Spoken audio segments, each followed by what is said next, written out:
The Garlean Empire is known for its military might all over the world of Hydaelyn, each of its 14 legions commanding scores of advanced war machines and hardened soldiers willing to die for the glory of their homeland.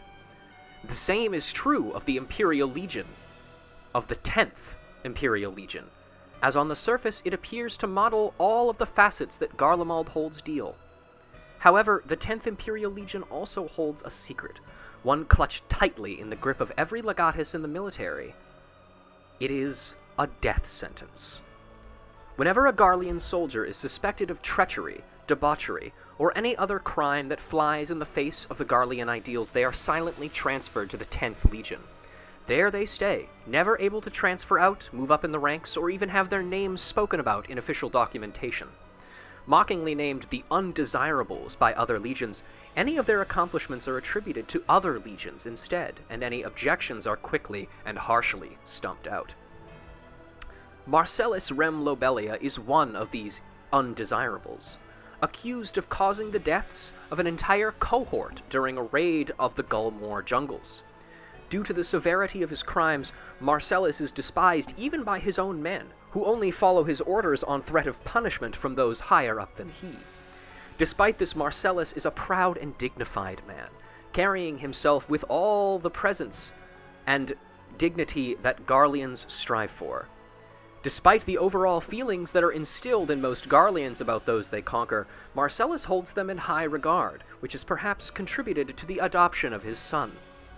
Though he refuses to speak about the events that led to his transfer to the 10th Legion, leaving details of his actions foggy at best, his adoption of a young Vieira named Savar is much more well known. Despite the genuinely selfless nature of this act, it has earned him no favors within the Legion, as both he and his adopted son are still treated with much disdain. Though he does truly believe in Garlemald and the ideas that it espouses, Marcellus is deeply troubled by the lengths that many of his fellows go to conquer other nations, especially those of Gaius van Baelsar, the legatus of the 14th Legion, and the current legion that the 10th has been assigned to support from behind the scenes. Troubling still is reports of a mysterious warrior of light among the Eorzeans, whose ability to slay icons and remain unaffected by their powers is of equal parts concern and interest to his superiors in the 14th. For this reason, the 10th has been ordered to deploy a supporting force for a strike team intent on assassinating the Warrior of Light, one that his son Savar was more than happy to volunteer for.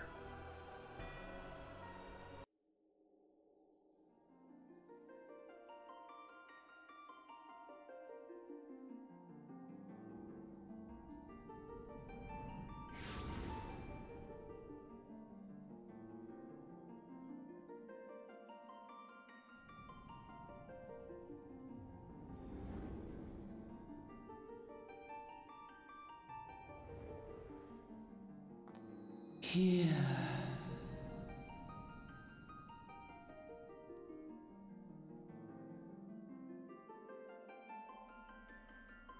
Here.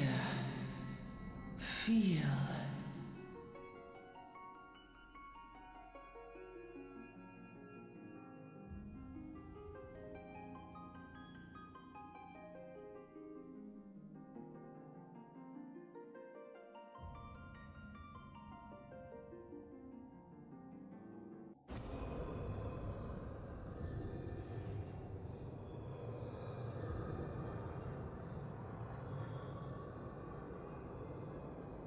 Hear, feel, think.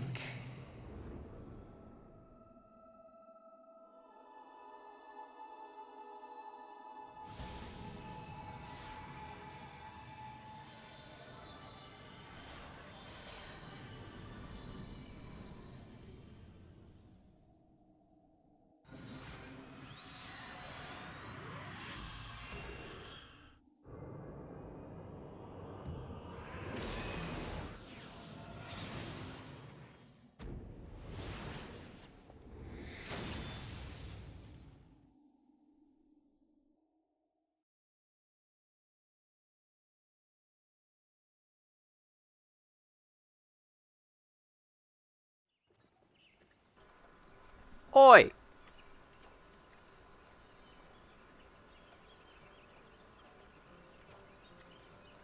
You alright, lad? You were moaning in your sleep and sweating buckets besides. That'll be the ether, I reckon. Some are more prone to the sickness than others. No need to fret, though. You'll soon get used to it.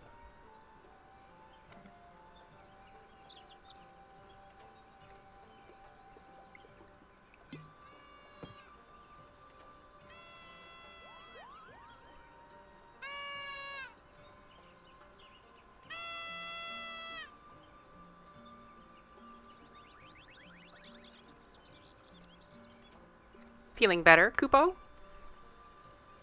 Aha! You can see us! I had a feeling you could, Kupo. We're Moogles, and we live in this wood.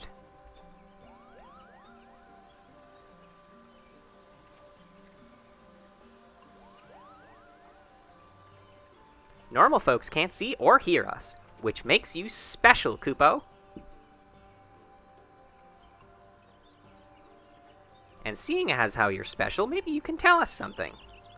The wood's been restless of late. Lots of strange things happening. Have you chanced to witness anything suspicious, Kupo?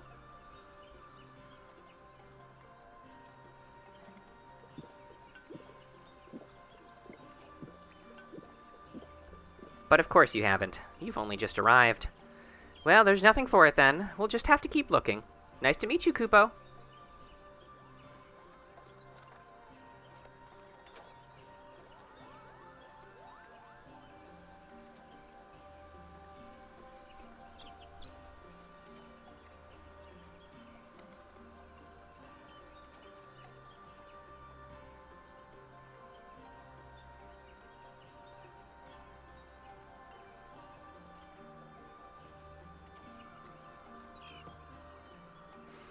Gridania is still a fair way off, in case you're wondering.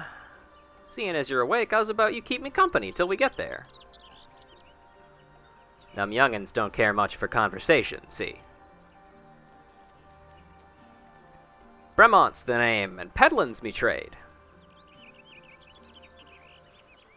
As for your good self, judging by your unusual garments, I'd say you were one of them new adventurers. Am I warm? I knew it. Going wherever the wind blows, seeking fortune and glory. Now that's what I call living. So long as you can avoid dying. I mean, ain't no secret that adventuring's a risky business. These days especially. What was it that first attracted you to it?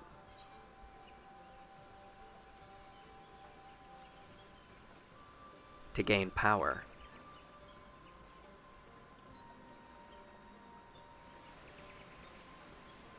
Power? As in, power to do good? Like protecting the weak and fighting for what's right and all that? Aye, I thought that was what you meant. Well, adventurers do get up to a lot of fighting, that's for sure. You'll never be short of a chance to polish your warcraft in the adventuring business. When you arrive in town, you'd best enroll at the Adventurers Guild. They'll set you on the right path. And it wouldn't hurt to join a guild, neither. Gridania's home to a few, so if you fancy learning how to fight with a bow, a polearm, or even spells, you should think of seeking one out. Just remember, though, there's more important things than fortune and glory, such as breathing. Ain't no profit in being dead, and that's a fact.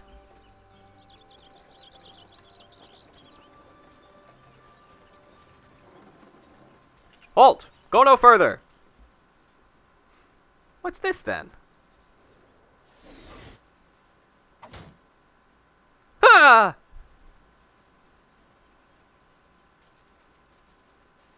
What's going on? A skirmish has broken up ahead with the XIV. For your own safety, you must remain here until...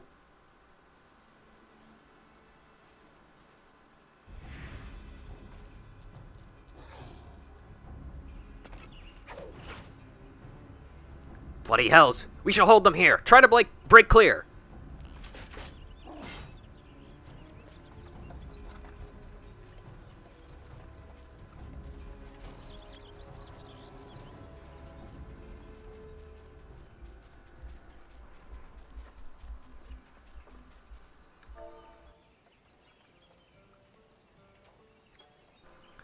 I was too bleeding close.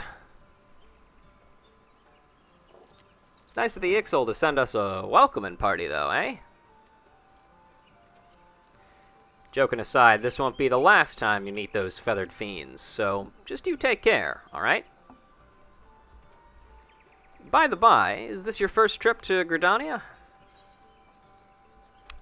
Yes, it is. It is! Well then, let's get this journeyed itinerant telling you in the ins and outs of your destination. The city of Gridania lies slap bang in the middle of the Black Shroud, the biggest, lushest forest in all Eorzea. Though it ain't nearly as lush as it used to be, saying that. Not since the Calamity laid half of it to waste. The destruction prompted a herd of new nasties to move in and gave the Ixal unneeded encouragement. Birdmen raids have become a daily occurrence. Ah, at long last. Behold Gridania, the forest nation blessed by the elementals. The Black Shroud, the ancient forest, close to the heart of Eorzea. Beneath the boughs of its towering trees lies the woodland city-state of Gridania.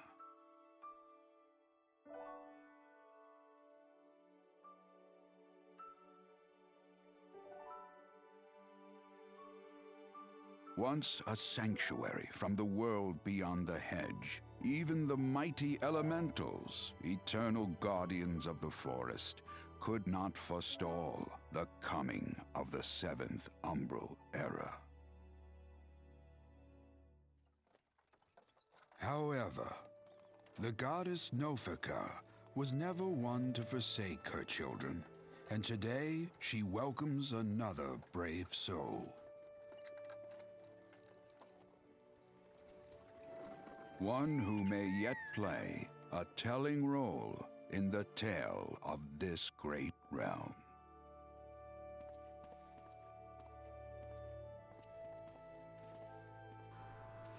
And here's where we part ways, son. I'm off to make me off to the markets to deliver me wares, and then it's back to the high road for me. Here, I want you to have this, by way of thanks for keeping me company.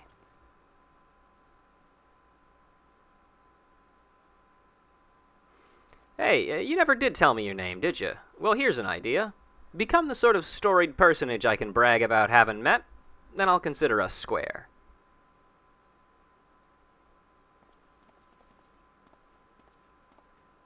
May the matron take him to her bosom, that he may never want. And in his heart, sow serenity, purity, and sanctity.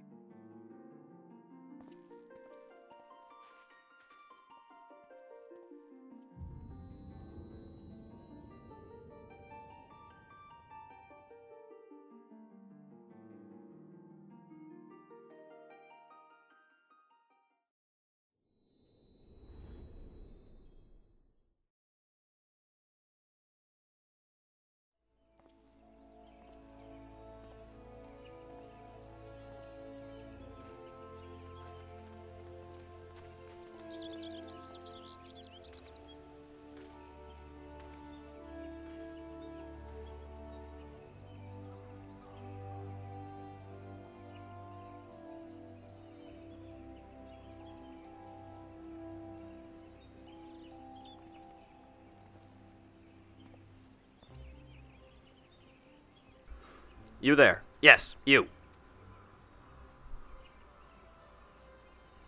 Your face is not known to me. Newly come to the city, no doubt.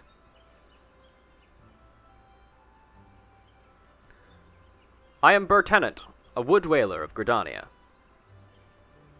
It is my duty to protect our nation from her enemies while welcoming those who may yet prove her friends. Let us see which you are.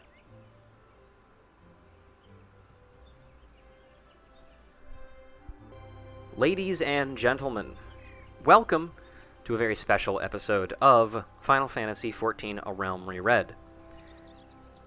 Today, instead of a normal stream in which we would be going through and reading things, today we will be going through the starting area of Gridania.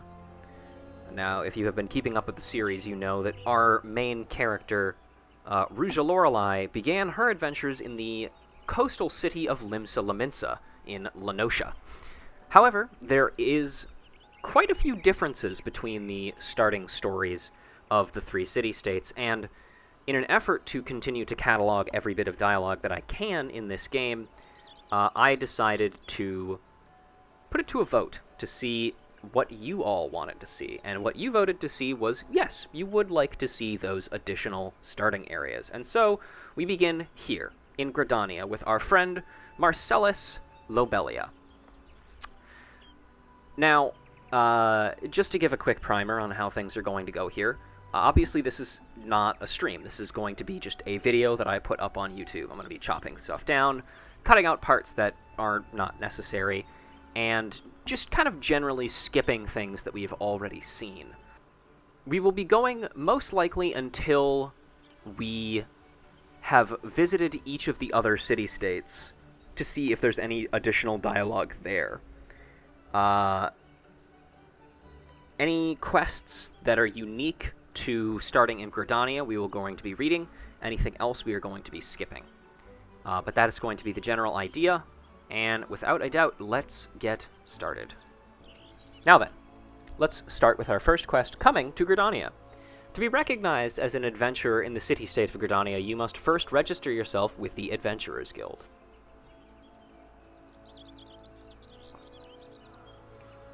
Another green adventurer, I presume. I thought as much. We cannot allow strangers to wander Gridania unchecked and untested. Before you rush off and begin pestering every second citizen for work, I suggest you make yourself known at the Carline Canopy.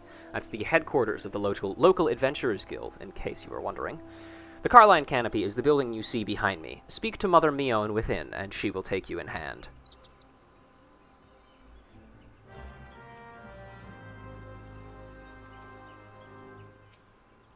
Make yourself known at the Carline Canopy, where the local Adventurers Guild is headquartered. Speak to Mother Mion within, and she will take you in hand. So long as you are within Gridania's territory, you must abide by Gridanian laws. Go now and do as I have instructed.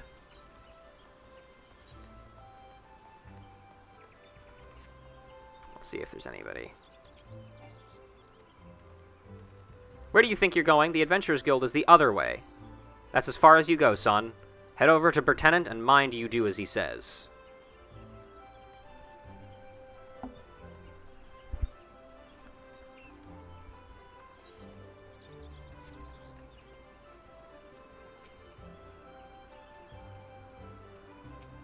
Ah! Give a man a bloody fright sneaking up on me like that.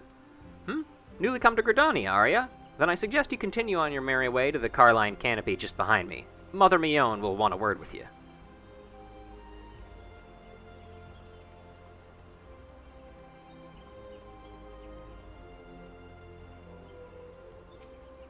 I don't believe I've seen your face before. New to Gridania, I take it? Then you're required to register at the Carline Canopy. Don't let me catch you strolling about until you've done so. Halt! Unregistered outsiders are not permitted beyond this point. If you wish to remain in our city, you must obey our rules and proceed to the Carline Canopy at once.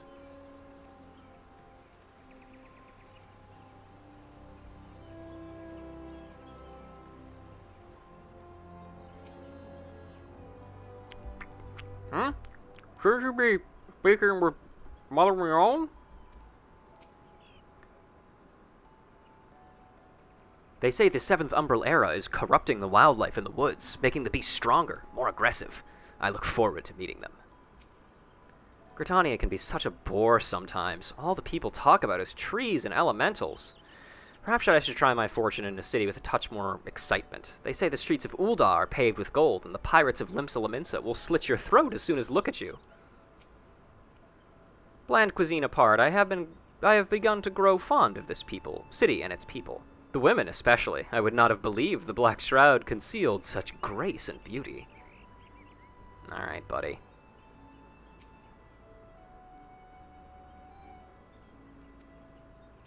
New on town, eh? You and me, we must be fond of the road indeed to brave the journey to this godforsaken city. I thought a remote town like this would be the perfect place to turn a profit, but it seems that no matter where you go, success is invariably achieved through the usual combination of labor and luck. Ah, a new adventurer. I do so love meeting fledgling heroes. So young, so daring, so ambitious. Tell me, have you made a will? As one of the smiths, I provide guidance for those just starting out on the path of the adventurer. For the present, I suggest you learn your way around the city, an endeavor with which Mother Mion shall no doubt wish to aid you. The number of visitors in Gridania is on the rise with every passing day. I care not a whit for your rules. I demand a room. A pity their arrival seems to bring an equal share of trouble. I think I found us the perfect job. Don't tell me. Squirrels again. Another adventurer in search of work, are we? Ah, but if you have recently arrived in town, I must insist that you first register your presence with Mion. Hello, Mother Mion.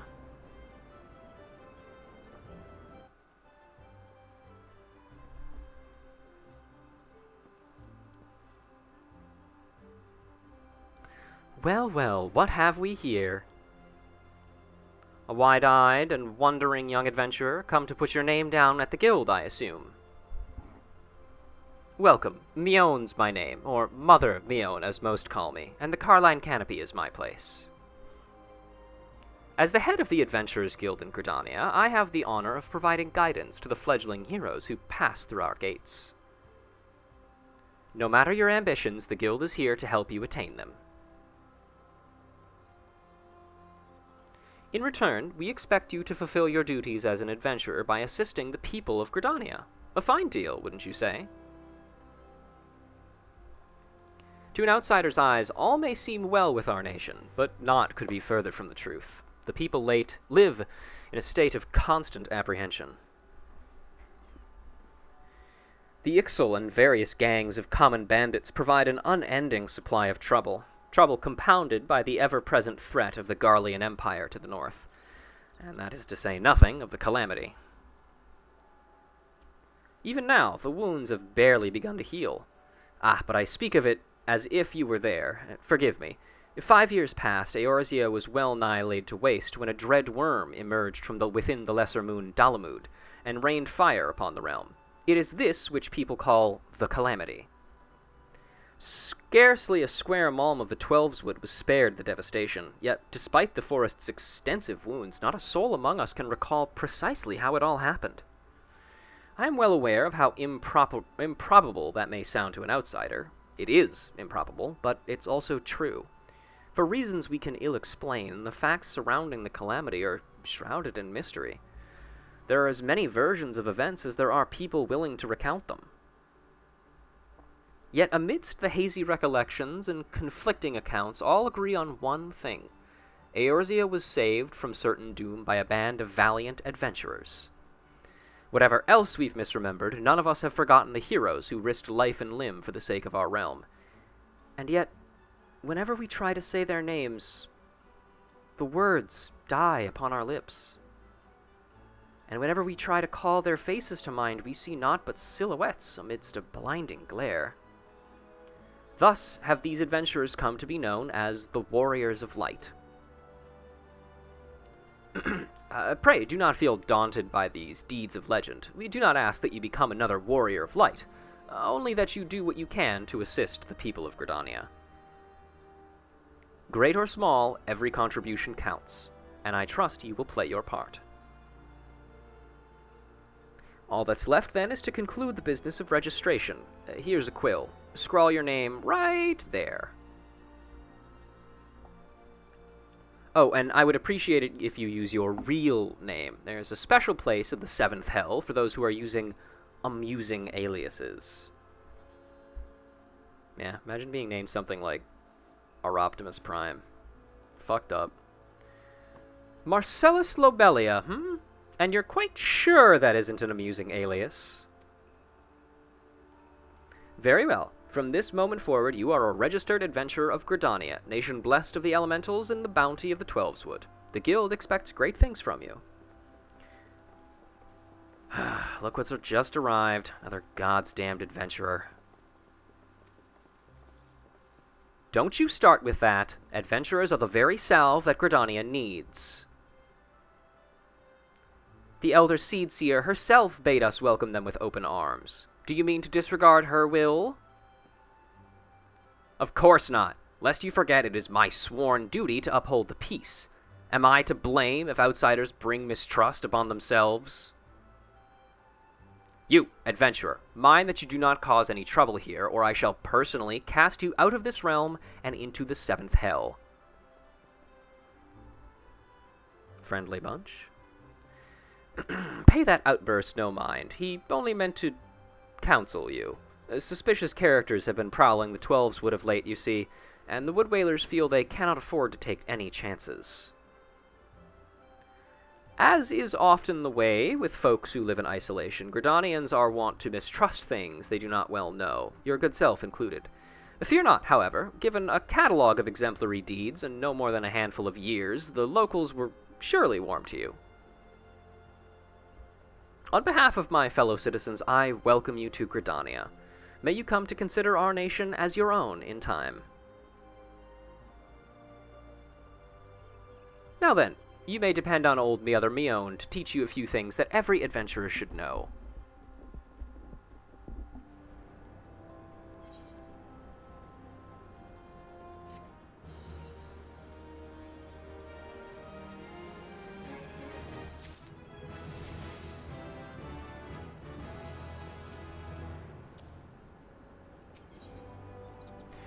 Mion, close to home.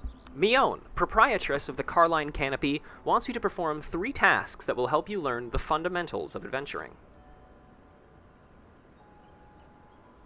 Let us begin at the beginning, shall we? Now that you are a formal member of the Adventurers Guild, we must be sure you have a firm grasp of the fundamentals of adventuring. To that end, I have 3 tasks I wish you to perform. Your first task is to visit the Aetheryte. This massive crystal stands in the middle of the Aetheryte Plaza, not far from the Carline Canopy. As a device that enables instantaneous transportation, the Aetheryte plays a key role in the life of the ever-wandering adventurer. Once you have located the crystal, all you need do is touch its surface. A member of the Wood Whalers will be present to offer further instruction. For your second task, you are to visit the Archers Guild. There is no better place to learn the arts of the bow. Speak with Athelina.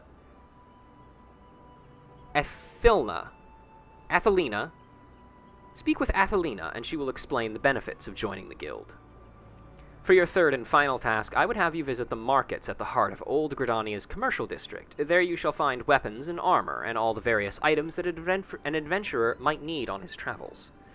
There is, however, more to the markets than buying and selling goods. Speak with Parsemontre, and listen well to his counsel. The master merchant can be uncooperative at times, so be sure to offer him one of my famous eel pies. Like so many men, he is much more charitable when his stomach is full. Here, I made a batch not long ago. You have your task, Marcellus. May Nofika guide your path. And one more thing. Should you happen to come across any citizens in need, don't be afraid to proffer a helping hand. I am certain they will be pleased to meet an adventurer in whom they can confide their woes. Granted, the work they offer is unlikely to be of realm-shattering importance, but prove your worth and build a reputation, and in time, folks will be more inclined to entrust you with matters of moment.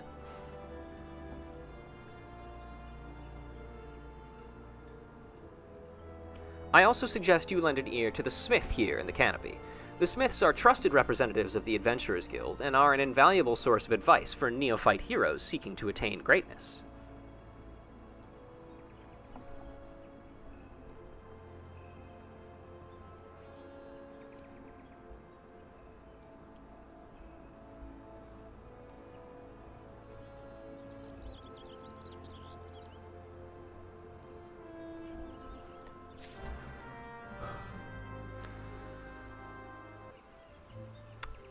Bernadette is searching for adventurers eager to prove their mettle. You would come to Gridania, are you, in search of fame and fortune, perhaps? If you have confidence in your abilities, I urge you to speak with Chanstaloo of the God's Quiver. You can find him standing vigil before the Archers Guild. The creatures of the 12's Wood have been behaving most unnaturally of late, and it has fallen to the God's Quiver to pacify them. Alas, they are sorely undermanned. For this reason, they seek able adventurers to supplement their ranks. I am certain that your offer of aid would be well received.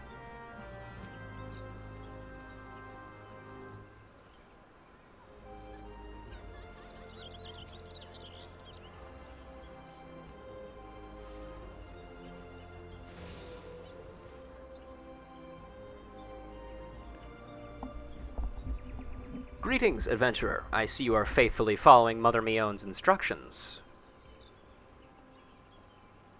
Allow me to offer you a bit of instruction myself. I am Nishia of the Wood Whalers, and I know a thing or two about the aetherite. Yes, that big crystal right there. Aetherites are devices that tap into ethereal energies and are primarily used as a means to travel swiftly from one place to another. Return and teleport, the most common transportation spells, make direct use of the aetherites and their connection to the flow of ether. As these devices are found in almost every corner of Eorzea, any adventurer worthy of the name will wish to seek out and attune himself to each one. Truly, few things in this world are so useful to an intrepid explorer. But you need not locate them all at once. Before rushing out into the wilds, I suggest you start with the aetherites found here in Gridania. Should you wish to learn more about the aetherite or transportation magic, I am here to answer your questions.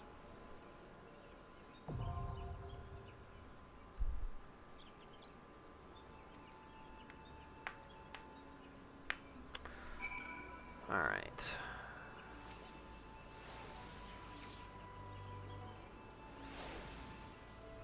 Greetings, adventurer. I have been assigned to this post to answer any queries citizens may have regarding ethereal travel. Is there aught you would like to ask? What is ethereal travel? Before one might understand ethereal travel, one must first understand the substance that makes it possible. Ether. What is ether, you ask? Why, only the source of all being. Though it cannot be seen, it is everywhere, or should I say, it is everything. Aether flows around us and within us, and without it we would cease to exist. When we die, it is believed that the shock separates our spirits from our corporeal forms. Our bodies are then broken down and absorbed back into the ethereal river, while the soul is left to journey to its final destination in the afterlife. Some call this returning to the life stream. However, our ancestors discovered ways in which through meditation through meditation and focus of spiritual energies, one could reduce the body to ether without losing the grip on her soul, in turn allowing for travel upon the life stream. These methods have been given the names return and teleport. What is aetherite? As you travel Eorzea, you will oft come across large floating deposits of a crystalline substance known as aetherite. The one before us here is a fine example. It is said that the aetherite is the solid manifestation of the planet's lifeblood, ether, and that by touching it, the ether that makes up our bodies resonates with that contained in the crystal. This is called attunement. Normally, when one's body is reduced to ether, it will naturally gravitate towards the location with which it resonates the greatest, or one's home point. This is why, losing consciousness upon battle, many wake to find themselves back at an aetherite. In other words, aetherites act as lodestones, assuring that the body, in its ethereal form, is not lost to the pull of the greater flow. And because signatures of past attunements are maintained within our bodies, it is possible, with some spiritual training of course, to ignore the pull back to the strongest resonation and travel to another beacon. Many refer to this as teleportation. What is even more amazing is that when teleporting we can carry those with whom we have created a bond, such as an adventuring party, assuming they have previously attuned with the destination aetherite. What is the difference between return and teleport? As return merely involves allowing the body to be drawn back into the strongest ethereal beacon, one's home point, it is fairly easy to execute and requires very little spiritual exertion. Usually a few moments of rest is all that is needed before it is safe to attempt another jump. Teleportation, on the other hand, comes with a greater price. A great deal of spiritual energy known as anima is required to fight the natural flow of the life stream and guides one's body and soul to a comparatively weak ethereal beacon. If one's body lacks sufficient anima, teleporting to a location may prove impossible. Luckily for most of us, anima is restored quickly and should not prohibit regular travel. Then why, you ask, must we pay gil when using teleport? Well, after the Calamity, many of the existing aetherite camps were destroyed. To relocate and rebuild them required a large sum of money, most of which was lent by certain men of business from Ul'dah. The gil you pay when either leaving from or arriving at an aetherite goes to paying off that debt. Bernadette sent you to me? Well, inexperienced or not, if you wish to prove yourself to the people of Gridania, then you are right to come. You do wish to prove yourself, do you not? Population control. Chancellor of the God's Quiver is testing adventurers by telling them to slay forest funguars. Ordinarily, the forest funguars that inhabit the Central Shroud are not more than a nuisance. However, we have received reports that vast clouds of the creature's spores have rendered parts of the Twelveswood impassable, and ruined crops besides. We periodically cull the funguar population in order to prevent such occurrences, but the creatures have taken to spawning out of season, making it ever more difficult to keep their numbers in check.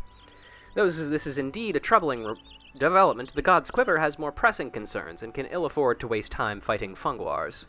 If you wish to prove yourself, go to the central shroud and exterminate 6 of the pests. Use caution and approach them one at a time, lest your adventuring career be cut disappointingly short. Greetings, friend. You have found your way to the Archers Guild. Do you seek to uncover the secrets of our art? Now that I think on it, you have the look of one who has received Mother Mion's gentle instructions. Very well, I should give you a brief introduction to archery and the Archeries Guild. The skills practiced by our archers allowed them to gauge an enemy's weaknesses from afar and turn the tide of a battle with a single well-placed arrow. Should you join us, you will be taught to do the same. Archery, as practiced in Gridania, was born of 2 distinct styles of bowmanship. The first was devised by the longbow sentries of the Ellison, who once ruled the lowlands, while the second belonged to the shortbow hunters of the formerly nomadic Mikote. As you will be doubtless aware, both races ultimately came to call the Twelveswood home. Though the 2 peoples began as rivals, they gradually learned to live together in harmony. During this time, they learned from one another, through 2 schools of archery intermingling to give birth to the art as is known today. For a time, the bow was used primarily for hunting, but as hunters vied with one another to prove who was the better shot, there emerged a group of archers whose ultimate goal lay not in the practical pursuit of prey, but in perfection. Thus was the Archers Guild born from the ranks of the Trappers League. It is the way of the guild to promote greatness in archery through friendly competition, and the results of our methods can be seen in the vaunted archers of the god's quiver, many of whom spent their formative years loosening arrows at the guild's practice butts. Hee. I do hope this gives you a better idea of who we are and what we do here. Oh, did I see the spark of ambition flare within your eyes? If you wish to draw a string with the finest archers in Eorzea, look no further than the Archers Guild. Before you can enlist, however, you must gain the approval of the Guildmaster. Once you are ready to proceed, speak with me again and we can begin seeing about your enrollment. Let's see.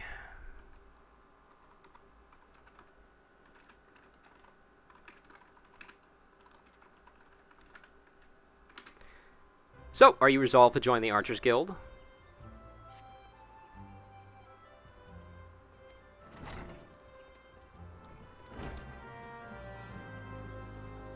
I'm not going to read that, because I'm pretty sure that's the same. This looks to be about the same, but I'm gonna... Greetings, adventurer. I am told you wish to join our ranks. I am Lucienne, master of the Archers Guild, and I bid you welcome. Our doors are open to all who have the will to learn. Allow me to explain the basics of our art and offer you a foretaste of that which we teach the members of our guild. The bow's greatest advantage is its range. Unlike those arms used in other disciplines of war, it allows one to strike at the enemy from afar. Though the bow may not boast the destructive force of a sword or spear, its myriad strategic applications more than compensate for this shortcoming. An experienced archer can immobilize an enemy by striking a leg or sap its strength with a poisoned arrow. Rise to become a virtuoso of archery, and a veritable deluge of death will be yours to rain upon your foes. By fighting from a distance, we can better assess the battlefield, and thereby determine the most advantageous course of action. This is of paramount import, as our role in battles is to exploit the enemy's weakness. With the requisite placement and timing, but a single arrow may serve to turn the tide. To this end, the guild seeks to instill a discerning eye within its members, that they might learn to strike at vulnerabilities, swiftly and surely. Now, any half-wit can bend a bow, but it is no simple undertaking to become a skilled archer. You must be prepared for a long and arduous journey. Are you resolved to complete that journey? Will you dedicate yourself to archery? Yeah.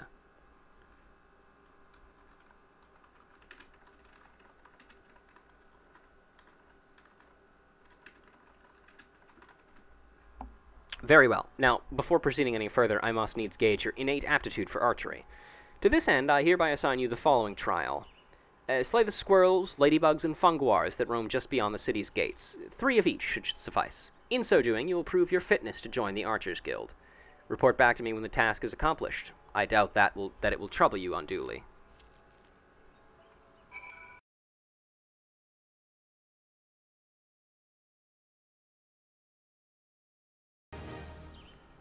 By what right does a fledgling adventurer presume to address Parsemontre, the master of the markets? You think you can stroll in here, bold as you please, and demand my hard-earned knowledge? Ha! Merchant does not for naught, especially when dealing with would-be heroes. If, on the other hand, you had some tasty morsel to curry my favor, then I might reconsider your request. Come now, this whole encounter reeks of Mion's handiwork, and more specifically her baking.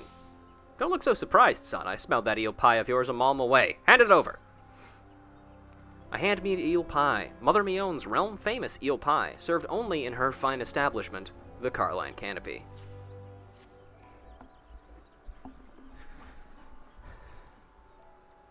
That flaky crust, just divine. Very well, I'm a man of my word. Pay close attention, for I shall only explain this once. The aspiring adventurer need look no further than Rosewood and Ebony stalls. Both are but a short stroll away from where we stand. If you mean to do battle, you'd best be prepared with a quality set of weapons and armor.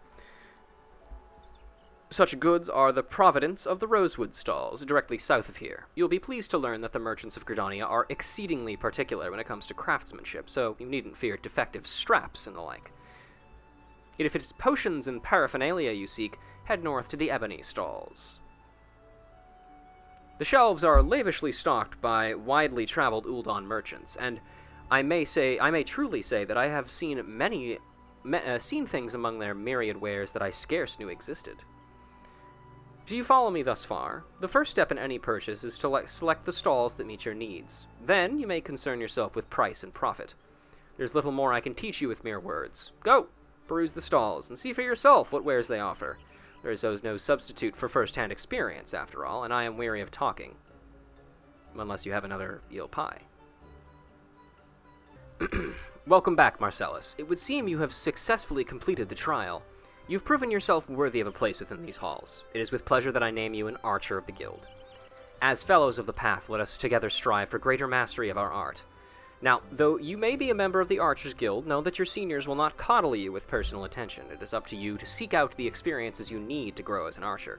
To this end, I present you with this hunting log. Written within are the names of such creatures as would provide fitting challenge. Should you find yourself lacking direction, you would do well to refer to the log.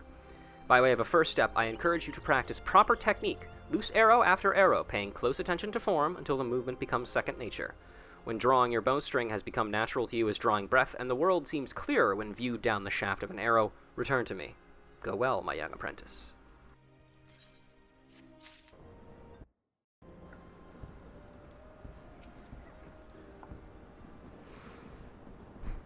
The conquering hero returns. You've completed my little tasks, I trust. The 3 locations you visited will feature prominently in your life as an adventurer. It is best you grow familiar with them as soon as possible.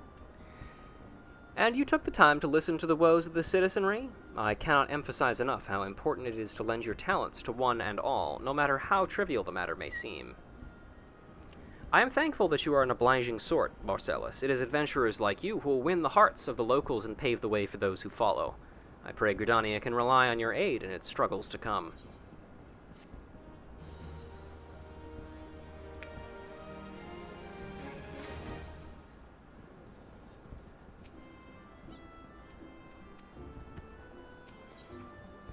To the Bannock. Mion wishes to send an adventurer to the instructor at the Bannock. Marcellus, have you visited the Bannock in your wanderings? It is a training ground found just outside the city where the soldiers of the Order of the Twin Adder are drilled in swordplay and other martial matters. I mention this because an acquaintance of mine, a gentleman by the name of Galfrid, is an instructor there, and I think you may be of use to him. Go and introduce yourself and find out if there is anything you can do to help. Mind you, do not stray too far from the path. The Twelves Wood is no place for merry strolls through the underbrush.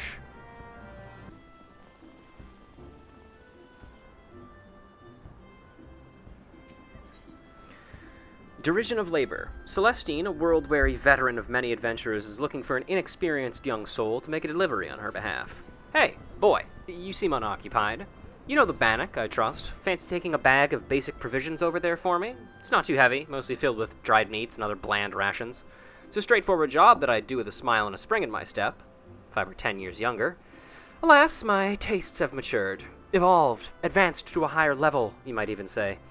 But it's a perfect little task for someone fresh-faced like you. Worry not, you'll receive appropriate compensation upon delivery, which you may keep with my blessings.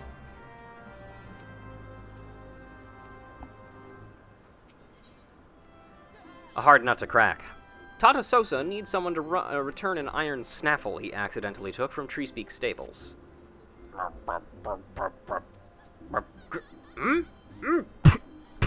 What the? This isn't a... Must have mistaken this metal bit for a nut whilst out foraging for food in the forest. Spare snaffle misplaced by some sorry soul from Treespeak Stables, I suspect. It was in their vague vicinity that I amassed the majority of my masticable morsels. Well, I've already had a hefty helping of these nuts, so I won't be walking for a while. Might I trouble you to take this to Treespeak Stables in my stead? Prior to parting, pray speak with Barnabotant at the Yellow Serpent Gate. Listen well to his directions, or you're liable to get lost.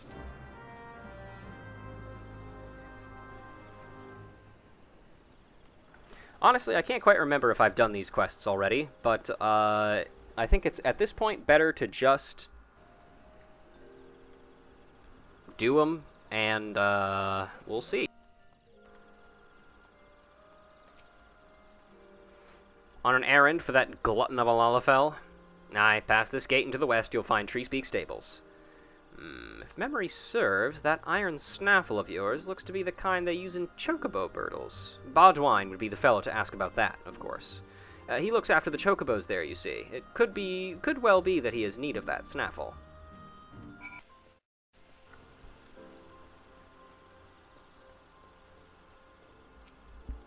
Where's that damn thing gone this time? Huh? Oh, I ain't looking for a chocobo, though one of the birds is becoming a proper bloody handful. No, it's the snaffle for her birdle I'm after. Bugger's gone and vanished, see? Our snaffles are made special, see? To fit each chocobo's beak.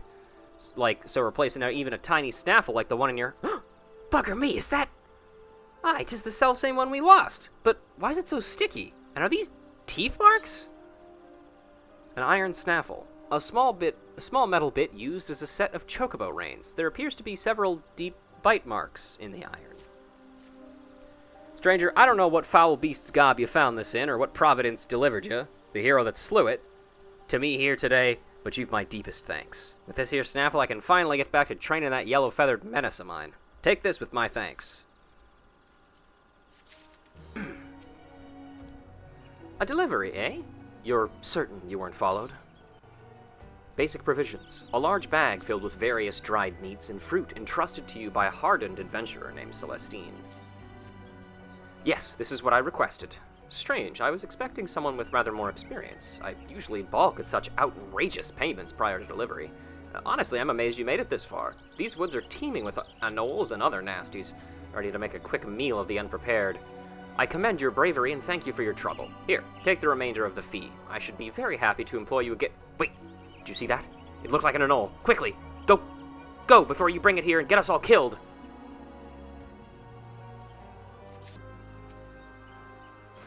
Greetings, Marcellus Lobelia. Mion sent word to expect you. My name is Galfried, and I am responsible for training our Twin Adder recruits. I thank you for volunteering your assistance. The Twelve's Wood is much changed since the calamitous arrival of the 7th Umbral Era 5 years ago. The power of the elementals wanes, and the harmony of the forest gives way to chaos. A great abundance of life has been lost, and as the strong run rampant, stifling the weak and new sprung. Though it may not appear so to the eyes of an outsider, the Twelve's Wood is ailing, its once rich variety a fading memory. For the citizens of Gridania, the restoration of the forest is a sacred duty, and it is my hope that adventurers such as you will offer aid to them in their struggle. Listen to their requests and do all you can. May the elementals bless your endeavors, Marcellius Lobelia.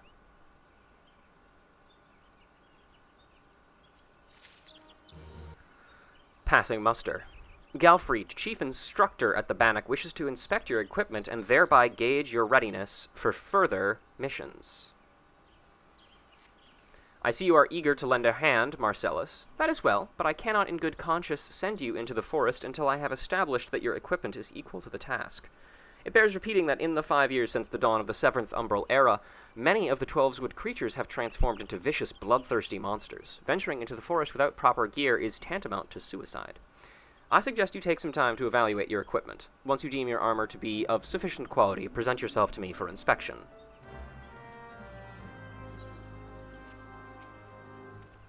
Ready for inspection, are we? Right, then. Eyes forward, back straight.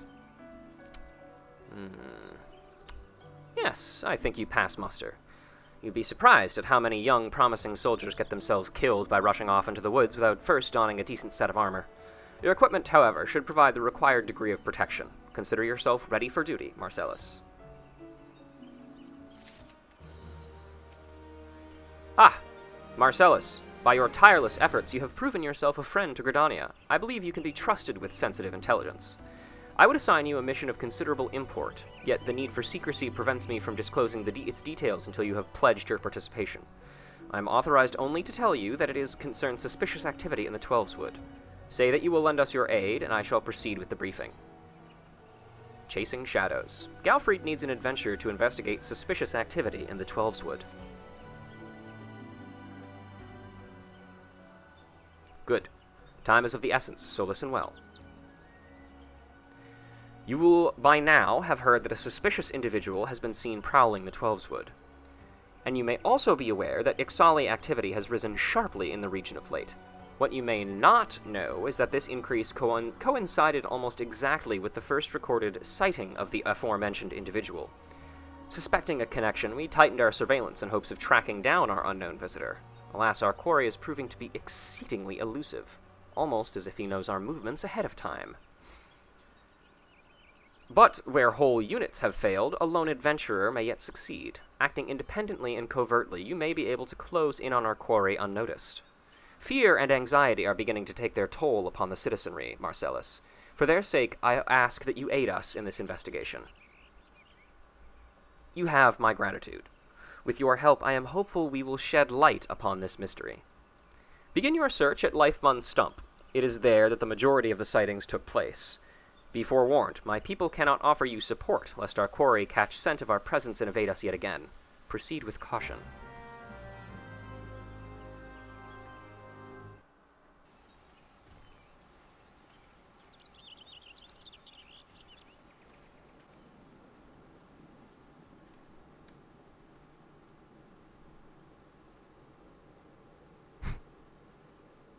Huh. Tension in the shroud. I'm sure that's not a bad omen or anything.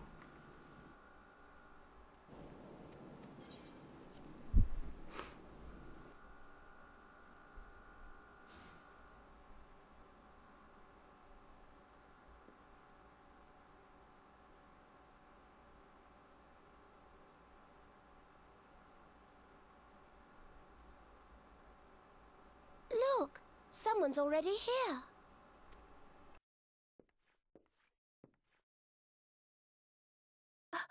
Oh dear. Is that a sword in the stump? Bad idea.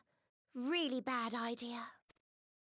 It takes a lot less than that to incite the green wrath, you know.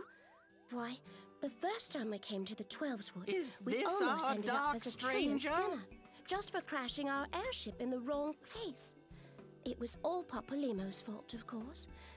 Though, he'd sooner swallow his staff than admit that he's wrong. Wish I could have had that entire dialogue play out, but, well, whatever. Ida will be Ida. No, not this one. Not even close. Kupo! You know him, Kuplo Cop? Well, not exactly, but we did once share a carriage. Isn't that right?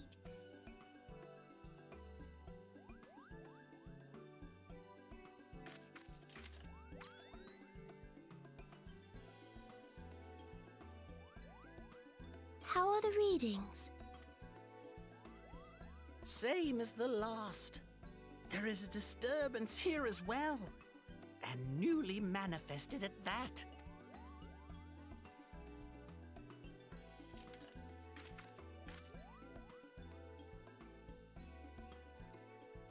Kuplo Cop seems convinced of your innocence.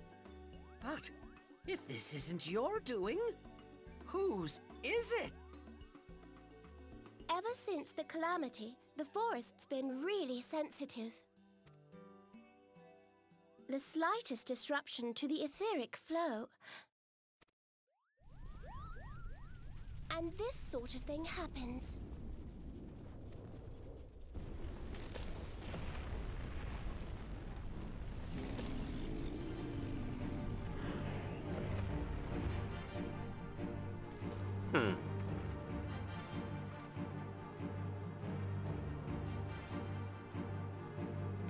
It seems we have little choice.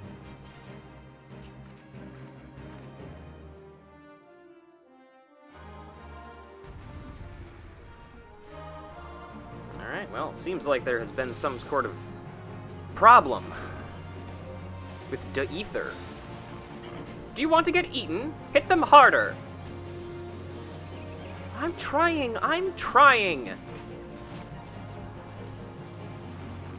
I've trained in Minecraft for years to punch trees.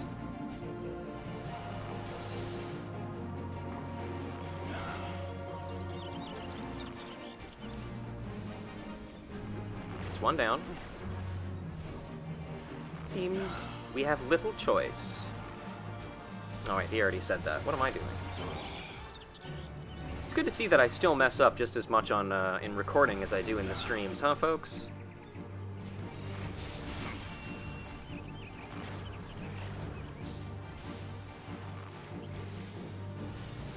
Oh.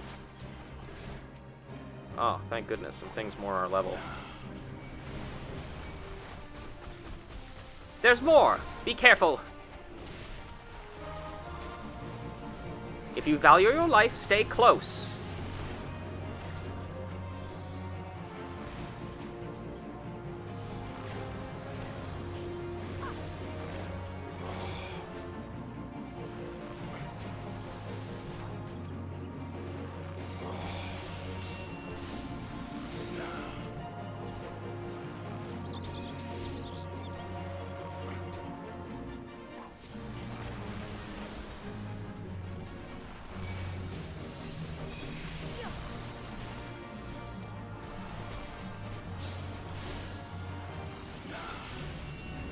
To crush my enemies.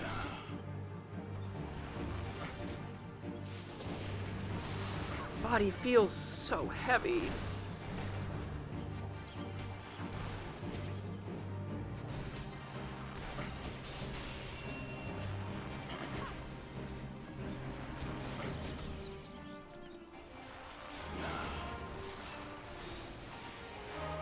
Looks like we've almost got it. Well done. We're almost there. I already said that, sir. Whoever you are.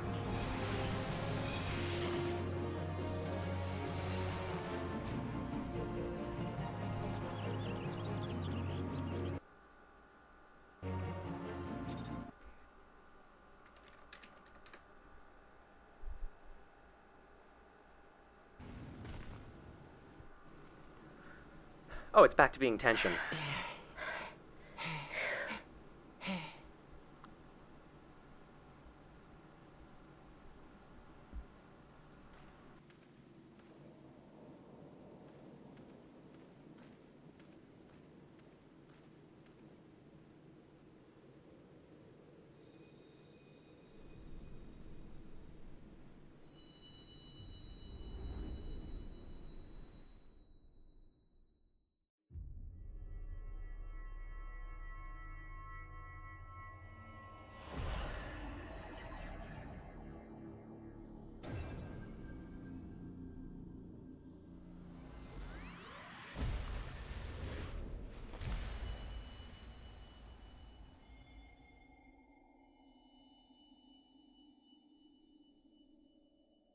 Hear, feel, think.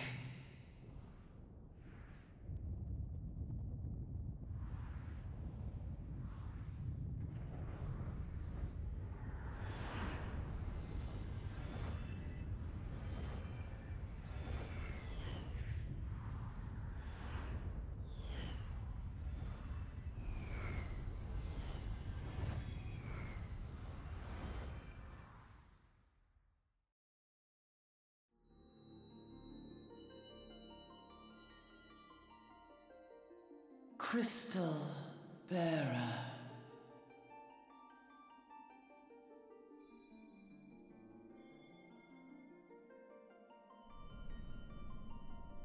I am Hydaelyn, all made one. A light there once was that shone throughout this realm, yet it hath since grown dim. And as it hath faltered, so hath darkness risen up in its stead, presaging an end to life. For the sake of all, I beseech thee, deliver us from this fate.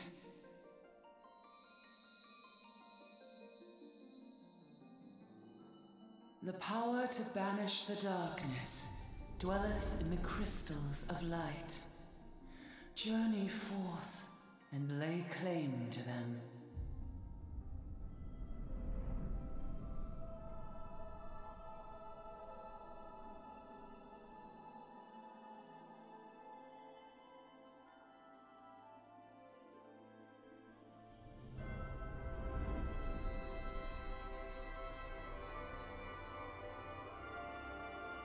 By thy deeds shall the crystals reveal themselves to thee. Only believe, for the light liveth in thy heart.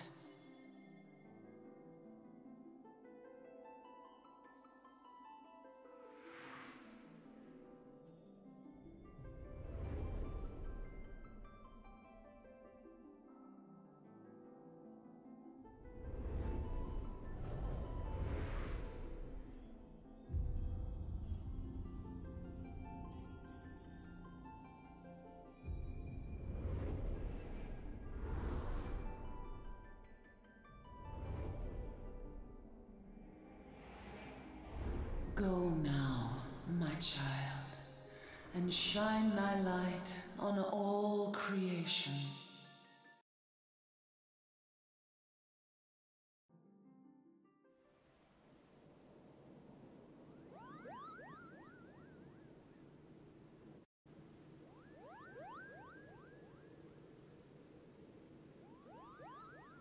You fainted.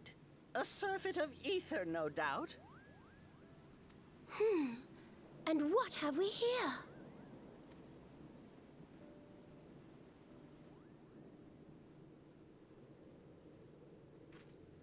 Our culprit, it would seem, an Ixal.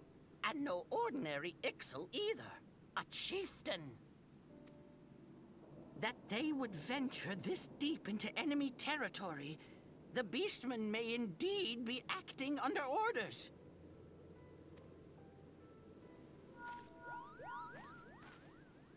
This is Papalimo. We found How the are we culprit. feeling then? It was an Better? Ixalan chieftain. Good. Yes, we'll seek Brother Esumian's cooperation in the matter. Ida?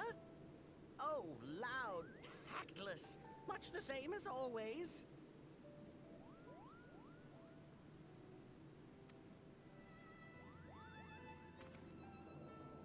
Giant crystals? Can't say I've seen any. Are you sure you're feeling better? Understood. Over and out. Kuplokop, please bear word of these developments to Brother Esumian.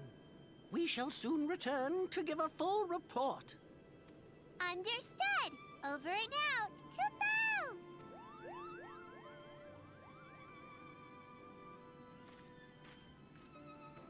Here is where we part ways. Till next time, take care.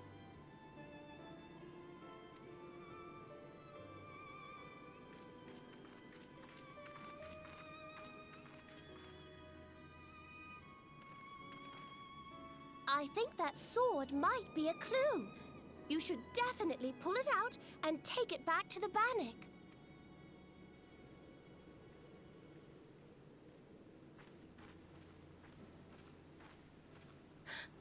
You don't suppose that adventurer could see Kuplokop, do you?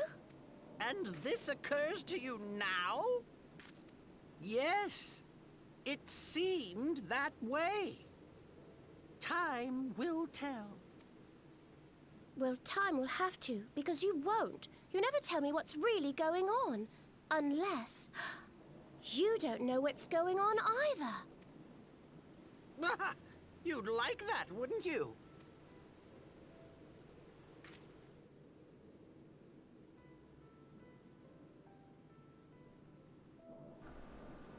Love those guys. Anyway, let's pull this blade out, shall we? Let's Still tension in the shroud, it seems.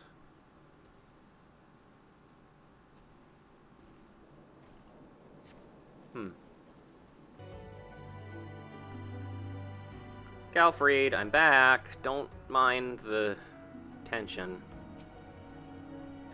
Marcellus, it is good to see you back. One of our patrols sent word that you had been spotted doing battle with enraged treants. I am relieved to find you none the worse for the experience. But tell me, what were you able to discover at Lifemun's Stump?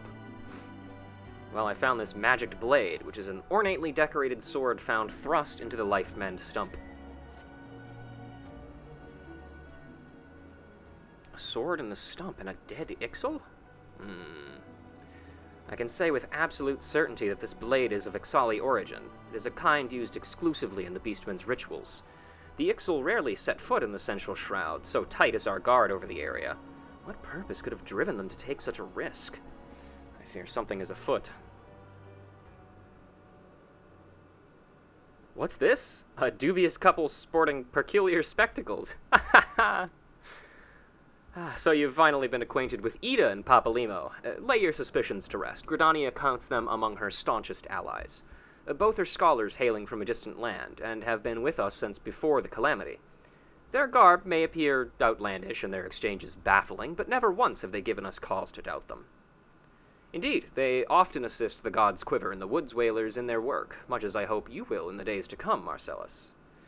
Although our unknown visitor still eludes us, owing to your efforts, we have acquired important intelligence on the Ixali threat. You have my gratitude.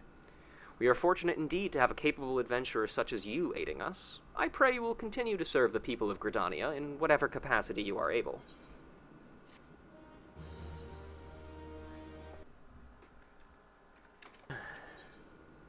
Eggs over Queasy. Galfried, chief instructor at the Bannock, wishes you to collect Chioge egg sacs.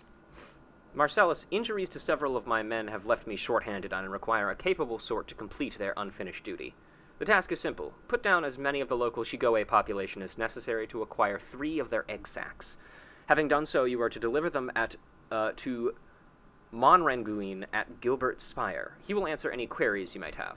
Now, I have other business to attend.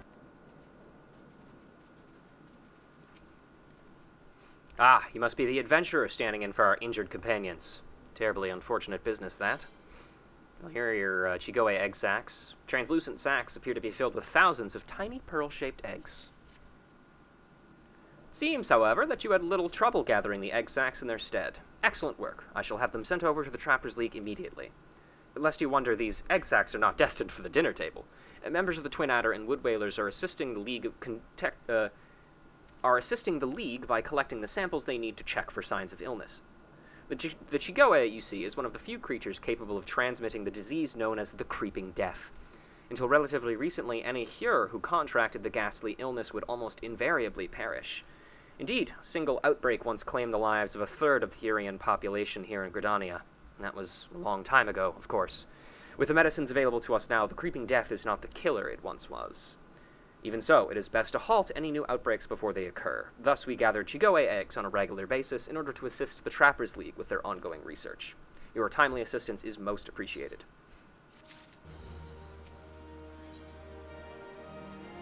Surveying the damage. A guard at Gilbert Spire named Mangroin needs you to recover the surveying equipment left in a cave by a startled recruit. Such an embarrassing turn of events. I sent a recruit from the Bannock on a surveying expedition, only for the craven to turn tail and flee at the first sign of trouble. This is not how we treat requests from the conjurers. And as if such a poor showing weren't bad enough, the lily-livered half-wit left behind the surveying equipment provided by the healer Pauline herself. While I attempt to instill some backbone into this so-called soldier, would you mind recovering the survey gear and returning it to healer Pauline at Gabernow's Bower? According to my recruit's tale of woe, there should be a set of survey records, a surveyor's rope, and 2 boxes of surveyor's instruments strewn about the interior of a cave to the south of here. It's a wonder the damn fool didn't lose his boots. Matron, watch over you. More than a flesh wound. Errol needs an adventurer to supply him with a high potion. Oh, God's the pain. I caught a scurry of squirrels gnawing on the fences earlier. I managed to drive them off, but not before they decided to gnaw on me instead. And now I'm the bloody mess you see before you. To make matters worse, I find myself without so much as a single high potion. I know, foolhardy. I vaguely recall using my last one after some trifling scrape several moons past. The gods alone know why I didn't think to replace it there and then. You wouldn't happen to be carrying a spare flask. If you don't have any on hand, the merchant of the Bannock should have some in her stock. I can't leave my post, so if you could bring me a high potion, I'd be tremendously grateful. 7 hells, did those accursed squirrels leave any part of me untouched? Ah, you're back. Do you have that high potion for me? Thank the gods. I owe you one, my friend. Here, I want you to have this. I had no idea squirrels could bite so hard. I thought I had seen everything, but it seems there are still surprises to be found in the 12's Wood. We both would do well to remember that.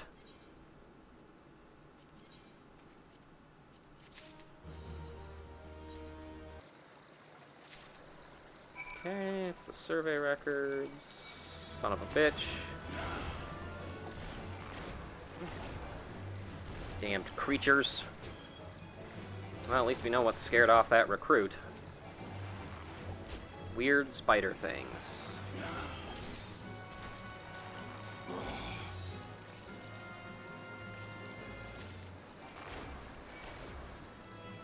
Okay, that's one box of survey instruments. Here's the rope, and there's the last of the instruments over there, guarded by yet another Daddy Longlegs.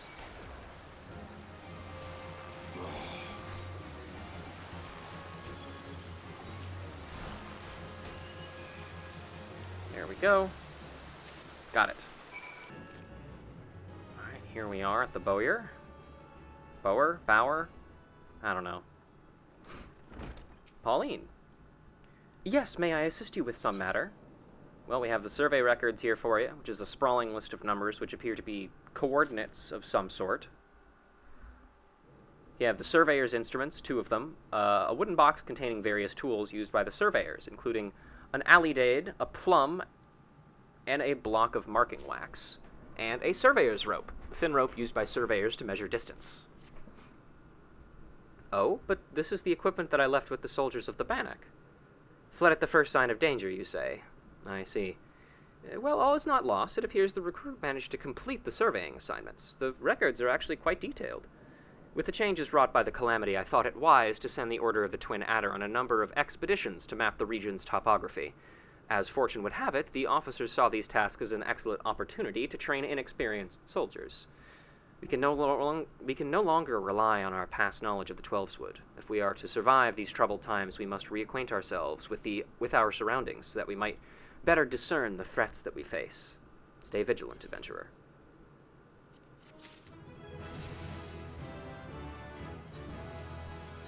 New cozy shirt.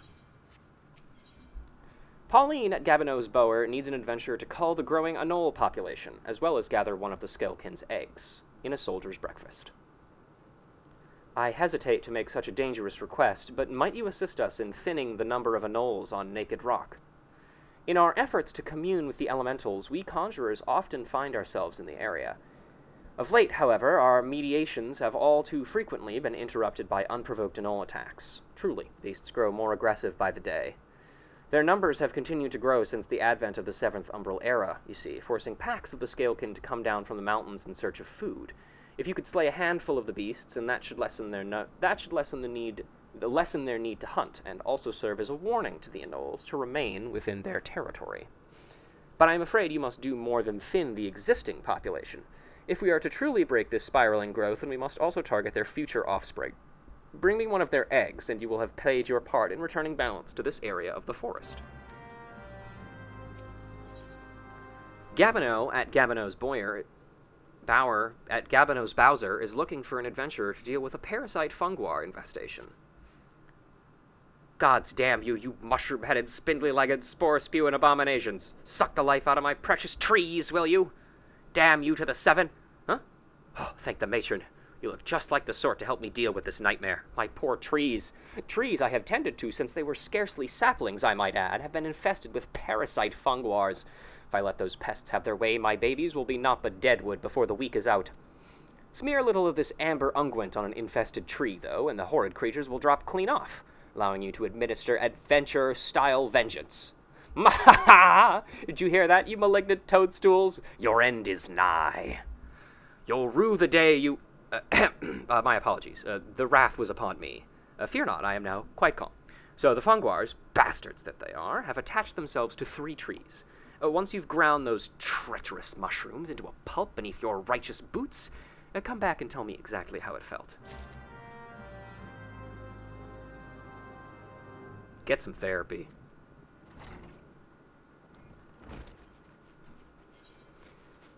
Alright, well, off to these decaying trees, I suppose.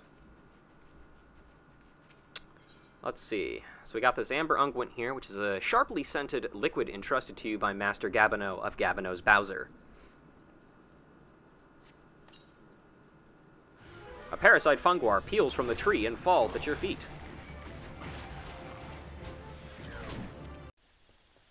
Alright, here we are. Let's cull some anoles. Only need to kill 3 of them, but we do need to find an egg as well. That's probably going to be a little bit deeper into the territory, or nest, or whatever this is. You're going to die, right? Yes. Let's see. We'll just...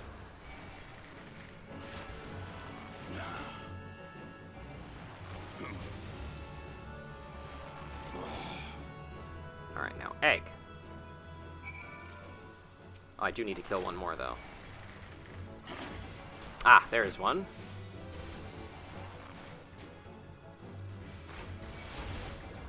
In all things considered, to be a very densely populated area, which, I mean, that makes sense. Alright, let's see if we can carefully pick these guys off and sneak our way in there to avoid unnecessary conflict, as is the style of an archer. Nailed it. Bum, bum, bum, bum, bum, bum, bum, bum, bum. Wah! Hey, buddy, I did it. Well, did you take care of my funguar infestation? Yes. At last I can enjoy a restful night's sleep. I must say, I'm glad to meet an adventurer of such talents. Just look at you in all your fungus-splattered glory. You have my thanks.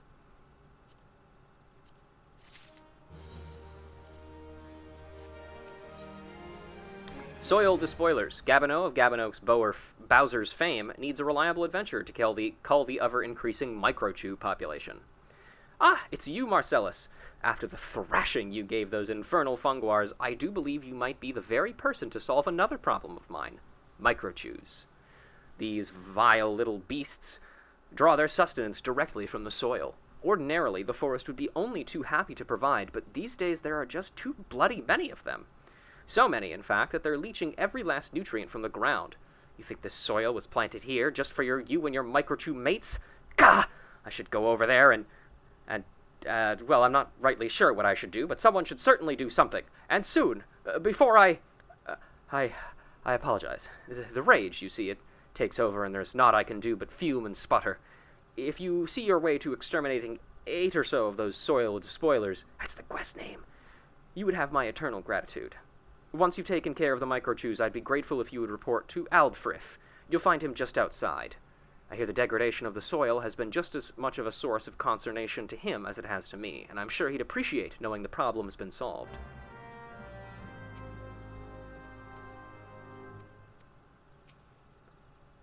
Ah, you've returned. Now, might my brothers and sisters continue their meditations undisturbed? You have my thanks. As for the egg, may I ask you to deliver it to Tisub Kamzam at the Bannock? Anole eggs are both large and filled with nutrients, the perfect meal for a soldier. She will be more than a little pleased to see you, I should imagine. Now, before we go, we've got a couple of microchews to kill. Alright, microchews dead, we're coated in poison, and we're ready to turn in our quest. I believe we were told to turn it into Aldfrith.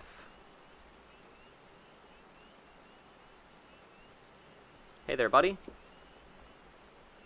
You say you've slain a good number of those microchews. Well, that is a welcome piece of news.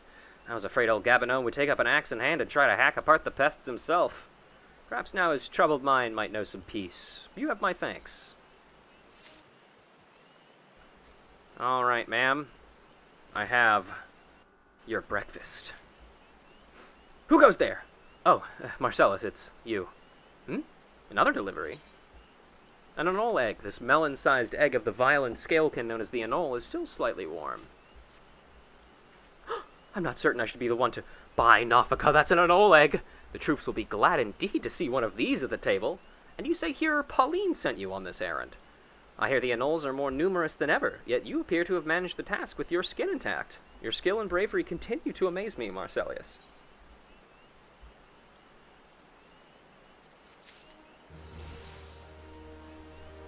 Nice. And now we get another task from Galfred. Marcellus, thank the gods you've come. We have a potential crisis on our hands, and I would appreciate your assistance. Will you hear me out? Spirit hold broken. Galfred, chief instructor at the Bannock, would entrust you with the task of investigating Spirit hold. Listen well, for we haven't much time. To the southeast of here lies a dungeon known as Spirit hold. It was all but destroyed during the calamity. Desiring to offer the ruins back to the forest, a hearer ventured inside to carry out the rite of returning.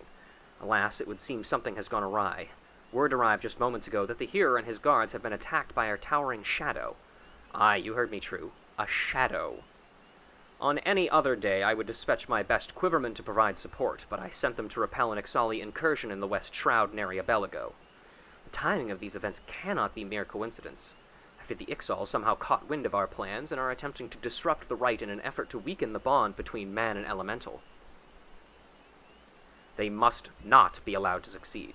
And so I bid you go to Spirit Hold and do whatever is necessary to resolve the situation. Please, say you will help us.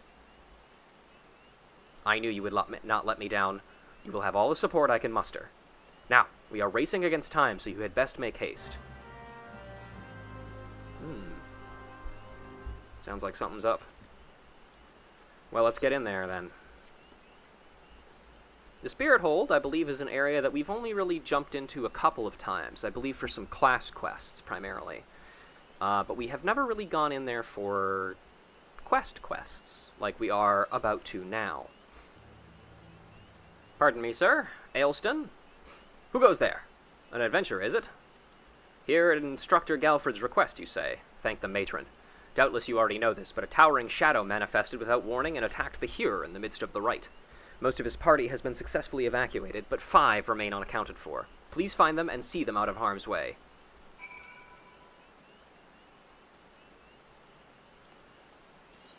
Alright, let's do that then.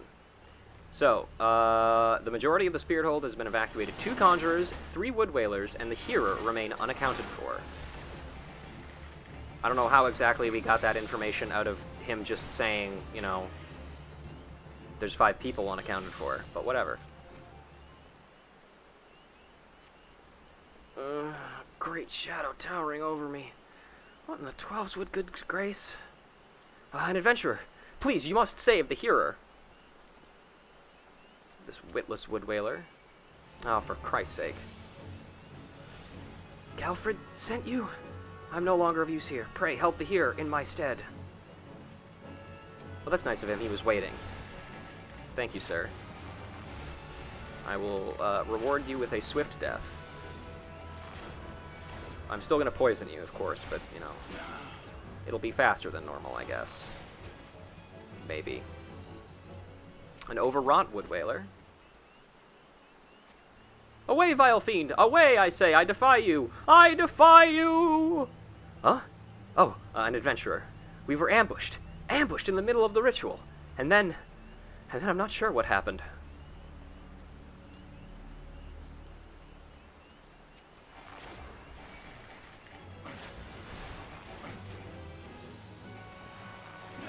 Imp down. Cool-headed conjurer. Oh, for fuck's sake. Would you leave me alone when I'm trying to rescue people but you're attacking? It's really annoying. Die. Now then. You were sent to help? I fear you were too late. The ritual has failed. I must needs return to Gridania. The Seed Seers must know of this. And a confused conjurer. That thing was no elemental, but a being born of darkness. The hearer languishes alone in the depths. You must help him.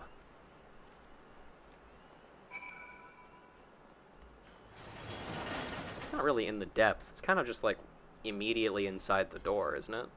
But, well, whatever.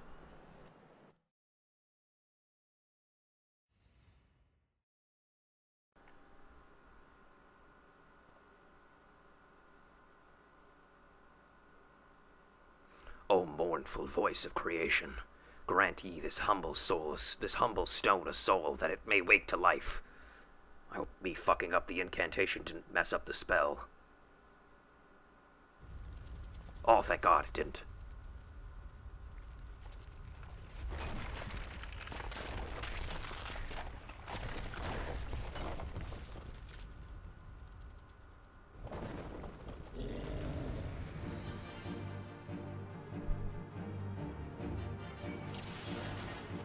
Alright, defeat the clay golem.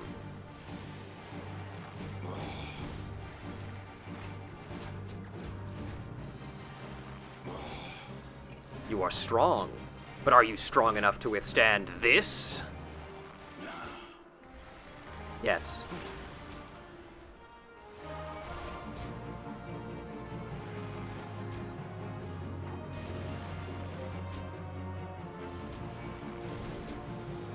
Impossible! Never has the golem been so sorely tested.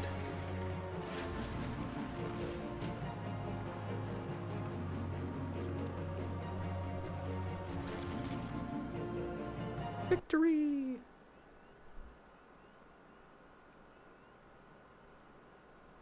That the golem could be vanquished.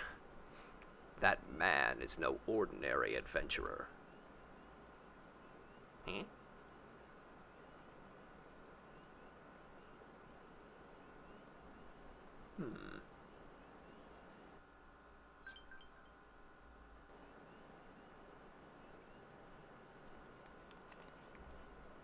Damnation! He has eluded us yet again!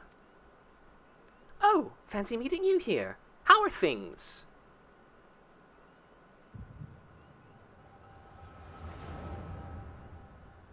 A Hadake.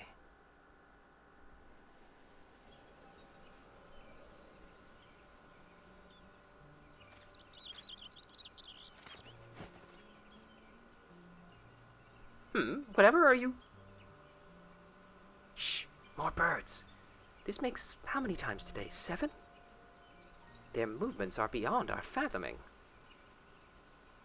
Do you think maybe they're trying to summon their primal?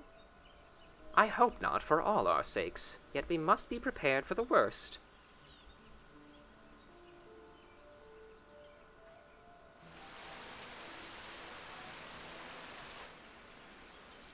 Withered, the same fate has befallen Emerald Moss. It is as we feared. Dalamud's anomaly is affecting all life in the Twelveswood. You mean the disturbance in the etheric flow? The very same. The Garleans have a lot to answer for. The imbalance they have created is plunging the land into chaos, just as Louis Soir forewarned. It's no wonder the primals have started appearing. Time is against us, but there is still hope for the land. We must hold fast to that hope and fight to the very last. Agreed. Ah! Ah! Stupid things. These stupid things happen to be the very latest in Charlian innovation. Show some respect. But they're so uncomfortable and ugly. If you ask me, they're an improvement over that mask of yours.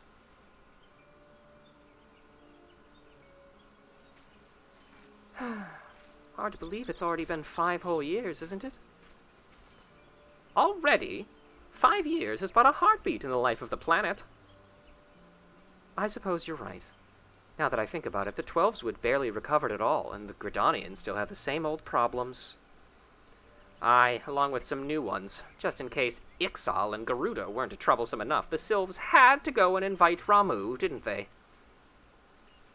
Do you ever think about those adventurers who fought alongside us? I do. And then 5 years ago seems like ages. I wonder what became of them. Ah.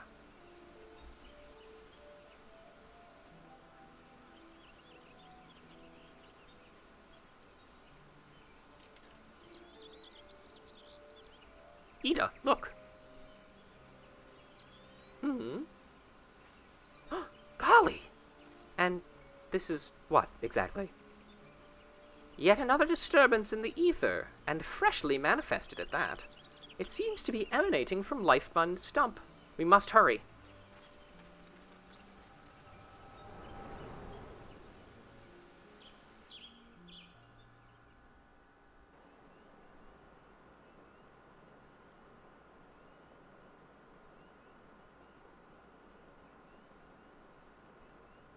Are you all right? Your eyes glazed over there for a while. The good news is that the hearer is unharmed. Somewhat dazed, yes, but whole of mind and body. The bad news concerns everything else. Lest you forget, the Twelveswood is the domain of the elementals. It is by their leave that man abides in the forest and avails himself of its bounty. The ground with which the dungeon occupies is no different. Having no more use for the dungeon, the Gridanians sent a hearer to offer the place back to the elementals by the rite of returning, which is essentially an expression of gratitude. Alas, he failed to complete the ritual for obvious reasons. While the poor soul cannot be blamed for this, the fact remains that unless the elementals are given their due, they may well consider it a slight, and the very last thing the Gridanians can afford to do in these uncertain times is to risk alienating the Twelveswood's eternal guardians. But you have more than done your part. We shall see the hearer to safety and send for his peers to finish the rite. In the meantime, please make your way outside and report to Ailston. Ah, but where are my manners? I am Papalimo, and the tactless woman beside me here is... Ida! Papalimo and I are surveying the Twelveswood together. Pleased to meet you. Ida, give me a hand, would you?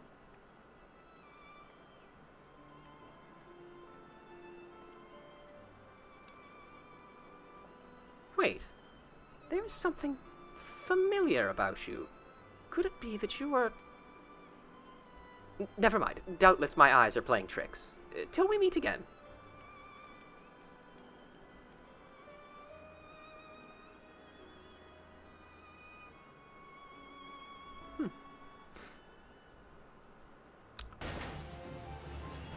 You'll never catch me, you sons of bitches.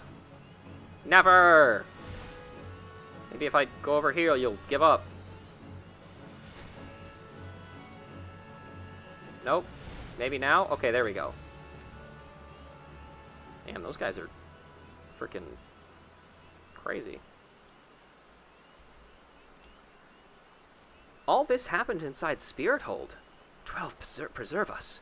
Who was that masked mage, and by what dark ambition is he driven? So many things shrouded in mystery.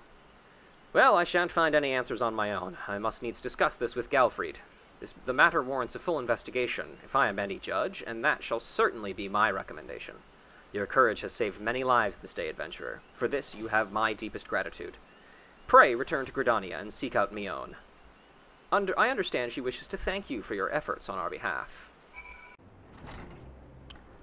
Mion, I'm back.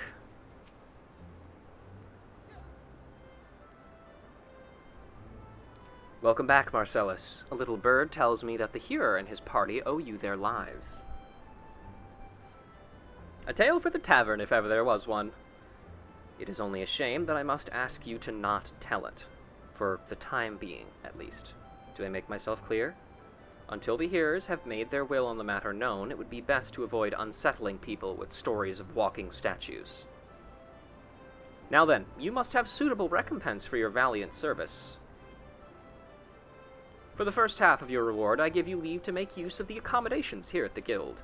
Agreements have been made, so all you need do is speak with a Noitant whenever you crave the comfort of a firm bed and a soft pillow. For the second half of your reward, I offer you another path to fame and fortune. Guild Laves. Guild Laves are the records of various requests we receive from the citizenry. They outline all manner of important tasks which ambitious young adventurers like you can elect to undertake. Gontran is our Guild Lave official, or Levmet, here at the Carline Canopy. I have spoken with him regarding your knack for solving challenging problems, and he is eager to make your acquaintance. By the way, have you perchance to heard about the coming festival? It is truly a splendid occasion, looked forward to by the young and old alike, and one I heartily recommend that you take the time to enjoy. Don't be too disappointed if the recent troubles casts a shadow over proceedings, however. I fear nothing short of this mysterious interloper's apprehension can prevent that. But we were talking about you, Marcellus. You have made Mother proud. I expect great things of you, young man. Fist pump. Yeah, whatever.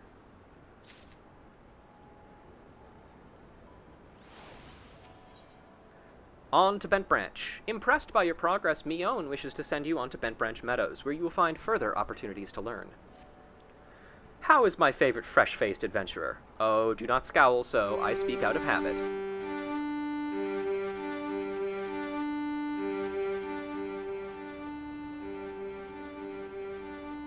Really? In the middle of my reading? Come on, bro. Fuck you. Turning the sound off for this part. You've come a long way since you first walked through my door, and I'll not deny it. As a matter of fact, I think it's about time you made yourself useful at Bent Branch Meadows in the Central Shroud. Unlike the recruits you see at the Bannock, the men and women out at Bent Branch are fully occupied with their own work. As such, I imagine there are more than a few who would welcome the assistance of a rapidly maturing adventurer like yourself. Bent Branch is also home to a very usefully situated aetheryte. It is, in other words, the perfect place for you to begin the next stage of your journey as an adventurer. And what better time than the present? Leave the city via the Blue Badger Gate and continue to the southwest until you come to a bridge. Cross it, and when you spy an aetheryte in the distance, you may congratulate yourself on having successfully found Bent Branch Meadows. If you so fancy, you also may make use of the Chocobo Porter service, doubtless the safest way to get to your destination. Chocobo Singwar should not hesitate to lend his birds to a capable adventurer like you. Oh, and be sure to introduce yourself to Katha, the head Chocobo Wrangler, when you arrive.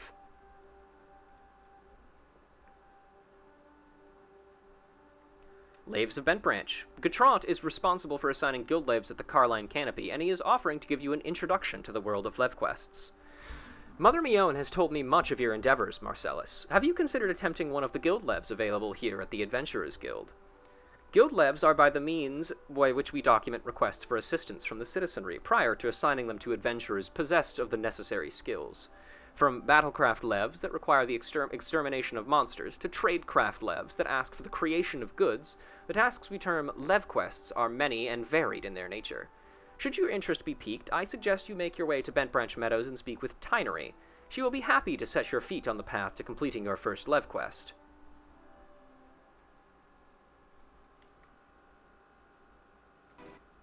Good lord. Did it have to be that loud, guys? I mean, come on. Of course, small quick addendum to the level 10 Archer quest.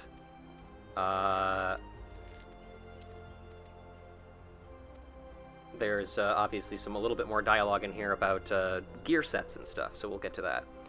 Before you take your leave, there was something I would tell you. You are a dedicated student as has ever set foot in these halls. In recognition of your fervor for learning, I hereby grant you permission to join the other guilds.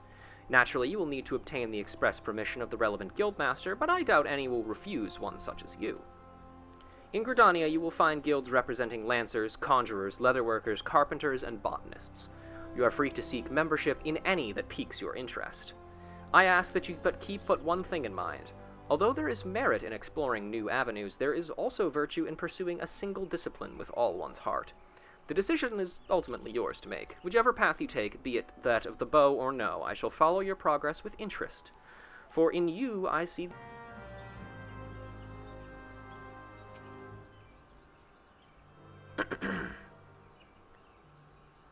You must be the venturer Mion sent word about. I'm Keitha, head wrangler round these parts. I've heard many and more things about you. Good things, lest you worry. When the elder Seedseer bade us welcome venturers, 'tis fair to say we had our doubts, till hard-working folk like you set about proving us wrong, that is. Consider me a convert. Any road you've a mind to help out at the ranch, have you? Good, we could always do with a hand or two to keep the place running smoothly. As a matter of fact, I've a task right here that wants doing. Let me know when you're ready to get busy. Oh, and you come highly recommended, so don't go letting no one down, eh?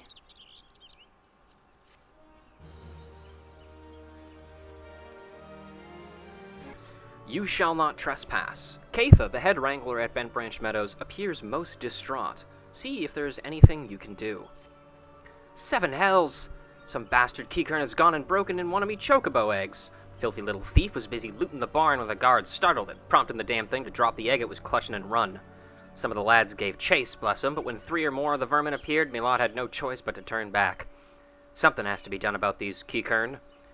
Would you mind heading over to the matron's lathe and having a word with a soldier named Rosaline for me? The ratmen nest in her neck of the woods, see? She'll know what to do.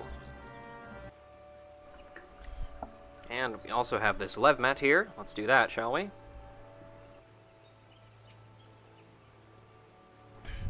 Greetings, adventurer. My name is Tierney, and I am in charge of assigning local Lev quests here at Bent Branch Meadows. Gontran convinced you to seek me out, did he? Then I shall assume you have a basic understanding of what accepting a guild lev might entail. But first things first, I must be certain that your skills are a match for your enthusiasm.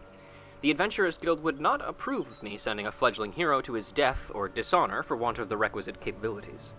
Take a moment to peruse the task outlined in this guild lev. Do you believe yourself up to the challenge? Too close to home. A pack of anoles has been spotted near Bent Branch Meadows, far from their usual hunting grounds on Naked Rock. The local chocobo keeps are worried that it is only a matter of time before the hungry scalekins stray too close to the stables and endanger their birds. To prevent the worst, the Wood Whalers are seeking volunteers to find and cull the creatures. Client is Muggle's Gift Mounts stablehand Gustavian Gishelhart. I'm glad to hear it. Pray be aware, however, that anoles are wont to flee to their broodmates when they sense they are overmatched. You would be wise to prevent such a reunion, lest the battle be drawn out past your limits of endurance. You're here on Katha's behalf. I see. Broke one of her eggs, you say? And there were 4 of the creatures? The Keycurn are a nuisance at the best of times, but we now must add trespass and chocobo murder to their list of transgressions. They have forced our hand. Our retribution must needs be swift and decisive. And who better than you to deliver it, adventurer?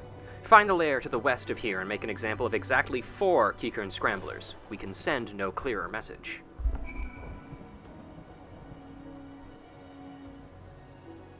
Well. Die. I think it's also very interesting and telling that of how differently the different city-states treat the various beast tribes. Just for example, for the most part, in Limsa, the Keycurn are pretty much just allowed to walk around freely. Here, in Gridania, though there is, you know, a minor Keycurn presence and a minor goblin presence as well, they're mostly seen as pests and nuisances, and often are, you know, meted out punishment like that for breaking laws. I guess it just goes to show how much stricter Gridania is when it comes to its laws, and how much looser Limsa Lominsa can be, considering that it's, you know, a pirate city. The deed is done? Good. Grim task, but a necessary one. You have shown them the folly of inciting the wrath of those who consort with adventurers. Perhaps now the Keycurn will think twice before giving in to their larcenous proclivities.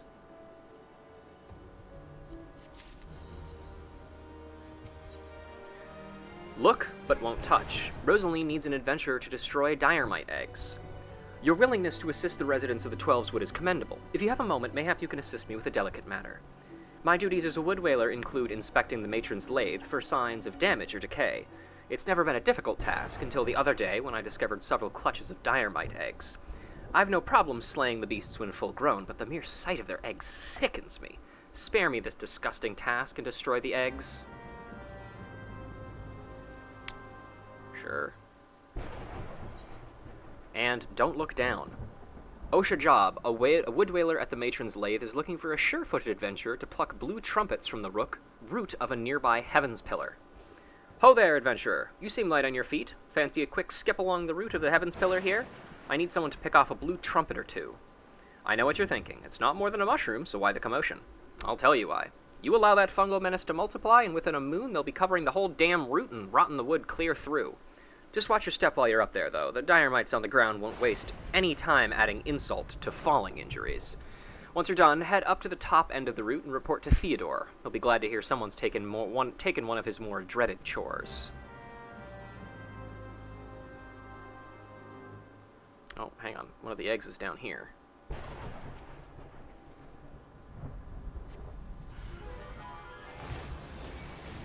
Fuck off, asshole. I'm trying to kill your children.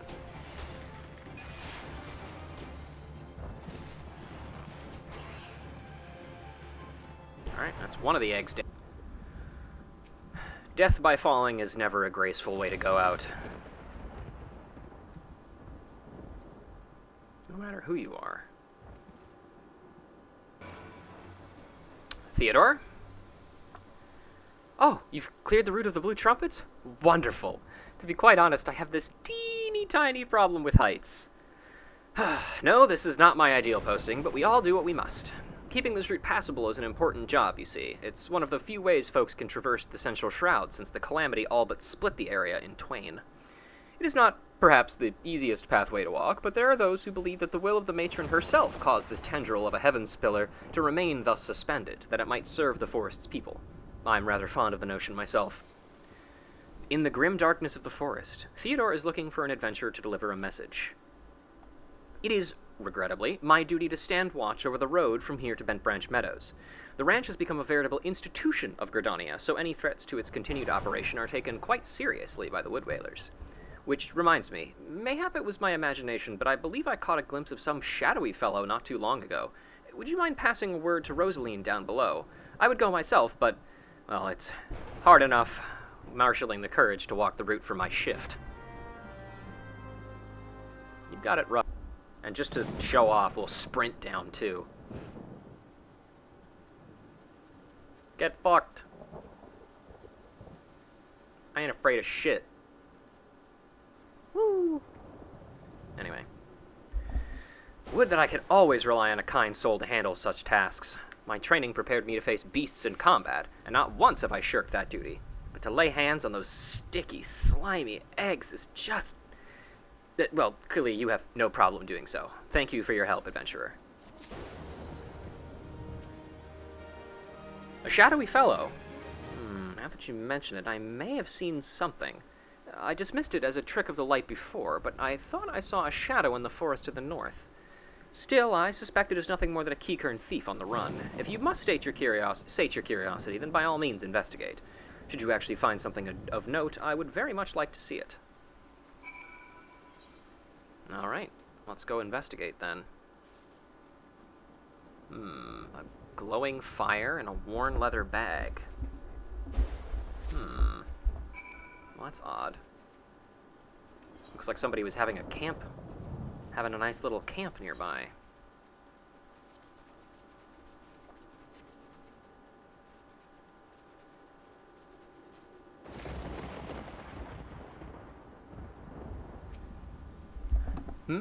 Have you found something?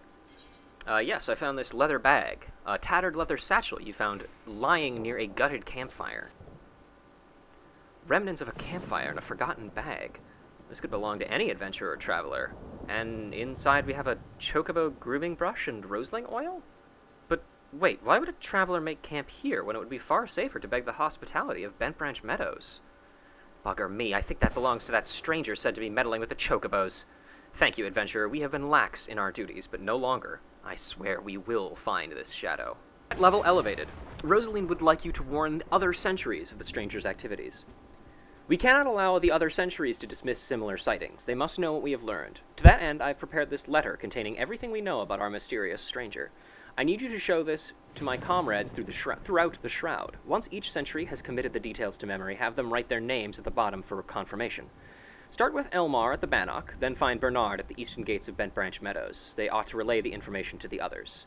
Finally, make sure Eilgar sees the letter. He stands within the stables, so if this stranger's aim is to harm the chocobos, Eilgar may have to personally put an end to it.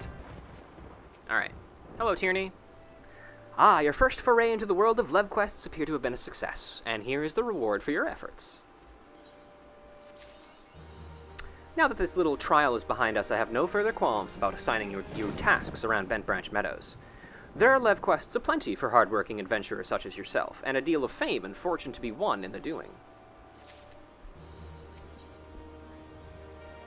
Simply the Hest. Tierney believes you are ready to join a guild Hest. Should you be interested in a challenge quite unlike your average lev quests, you may consider joining a guild Hest. If you wish to know more, pray speak with Battle Warden Rybald outside yonder tent. I will inform him of your success against the Anoles so that there are no doubt as to your abilities.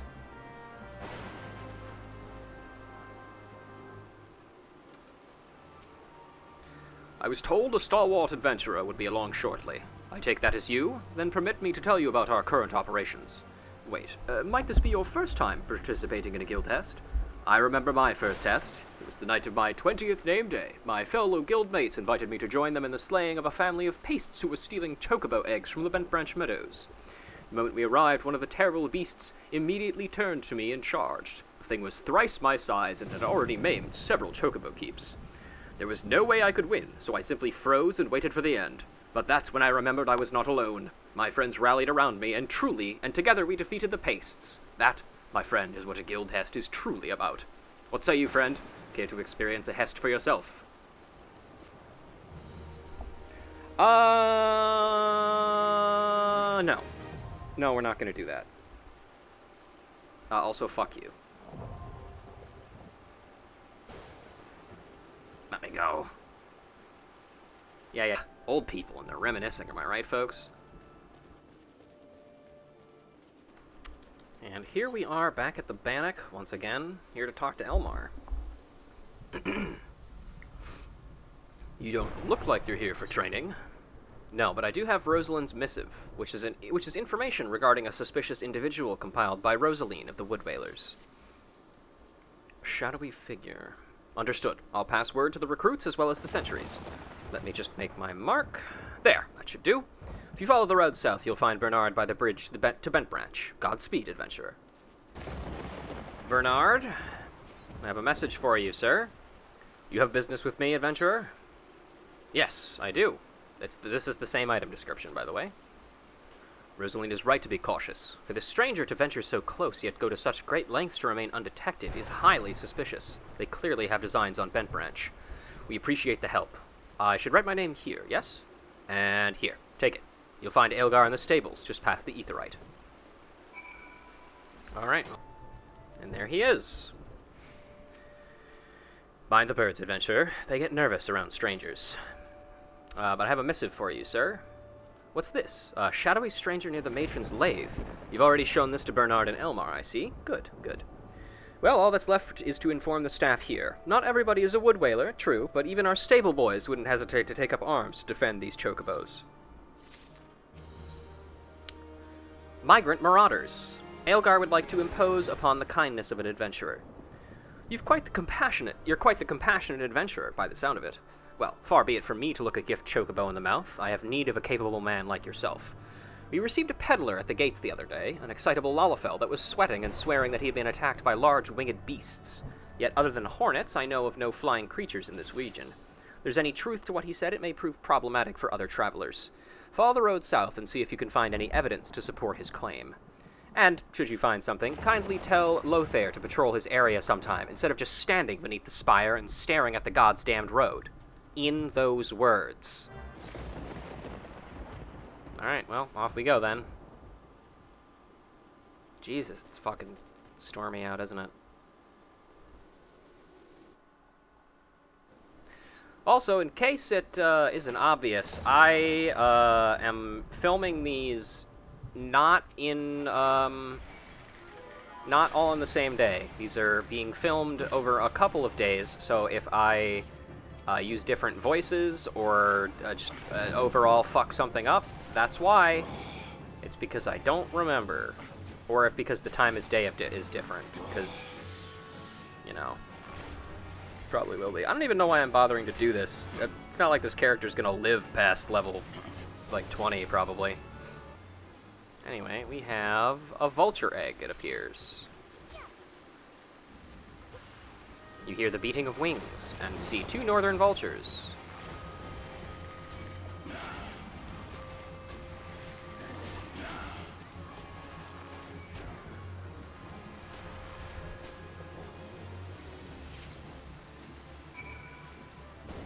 Alright, well, looks like we might have found the source of these winged beasts he was talking about.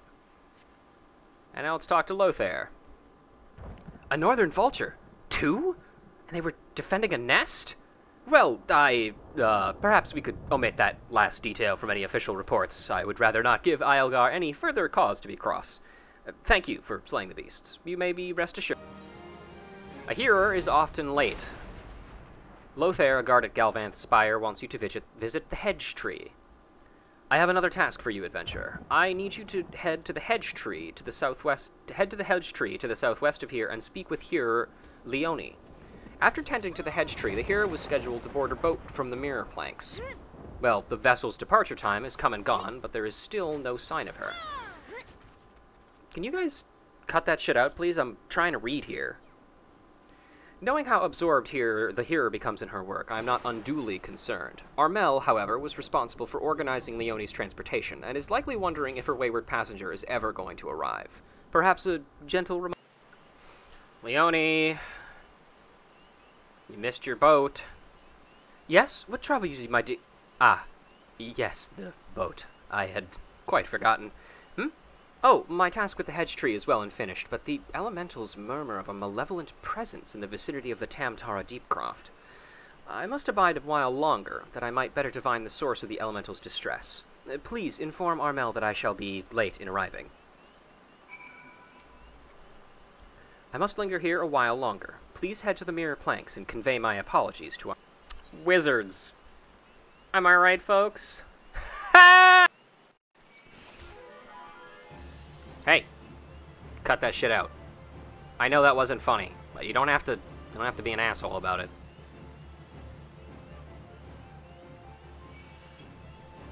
God, I am being heckled from all sides.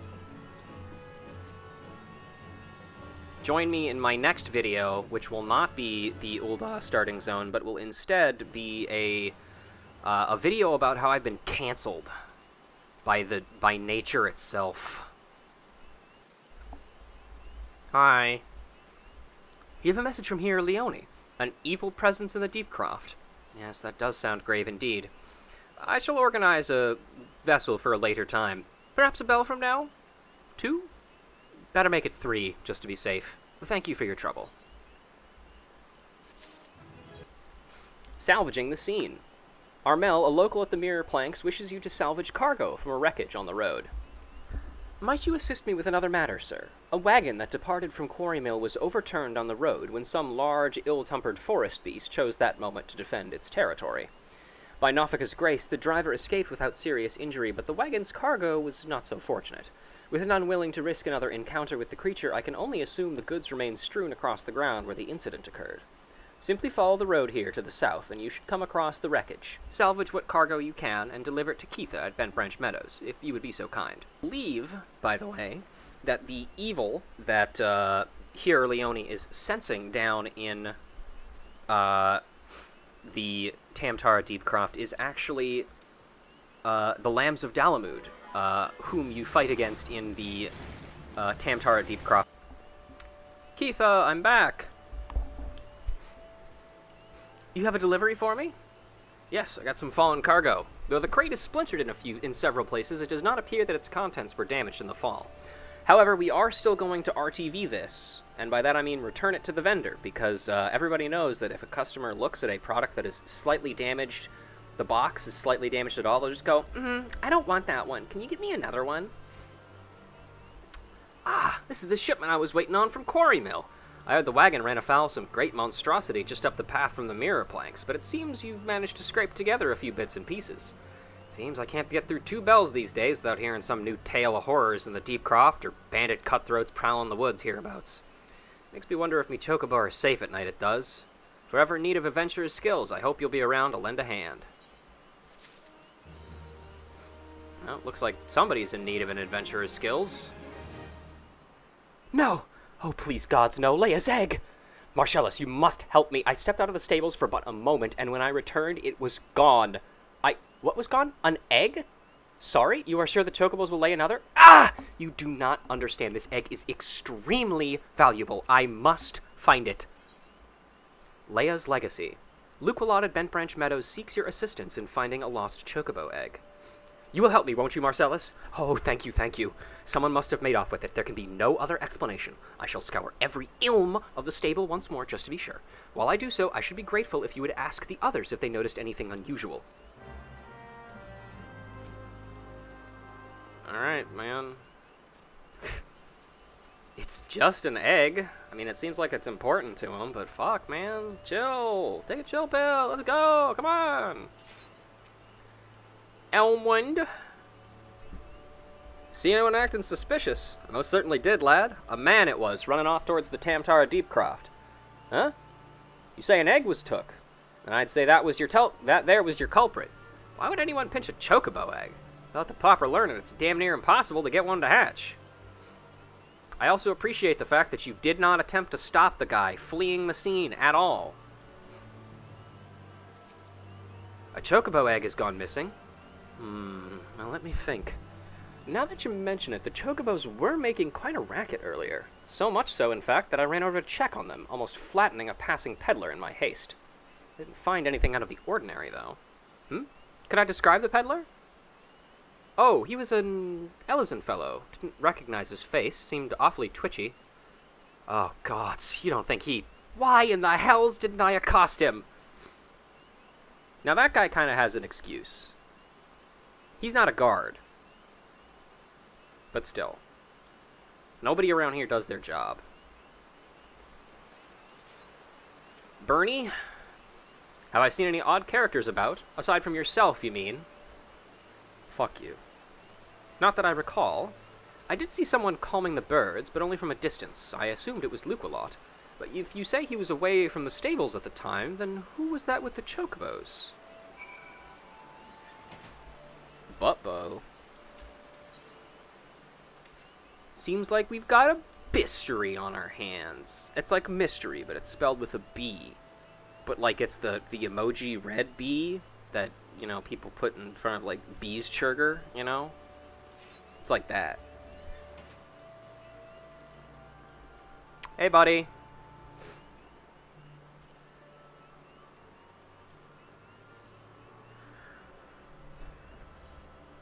There could be no mistake then. The egg was indeed stolen. And from what you have told me, this was no simple robbery. That the culprit should only take Leia's egg and disregard all the rest tells me we are dealing with somebody well-versed in chocobo breeding. I am sorry to say that this individual in question is like to be a citizen of my native Ishgard.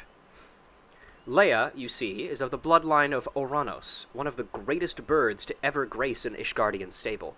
Many a man in my homeland would give his right arm to possess one of Leia's eggs. Gods, I should have foreseen this. We must give chase at once. Hold your chocobos, Luqualot. If this egg thief's from Ishgard, like you say, why do you go running off towards the Tamtara Deepcroft? Unless I've got me mental map upside down, that's the opposite direction. Well, yes, but he may seek to leave a false trail, or... That's why it is of not important. Leia's egg is all that matters. Adventurer, I beg of you, hunt the scoundrel down and take back what he stole. Well, at least you ain't planning on chasing after him yourself, wherever he's from. We may work wonders with our birds, Marcellus, but the acts of dare and do ain't exactly our field. If you don't mind, we'll leave that end of things to you. With luck, you may catch the thief on the road to the Tamtara Deepcroft, but do be careful. We cannot be certain he is working alone in this. Looks like the egg is actually more important than we thought. The bloodline of Oranos. Sounds magical. Fucker!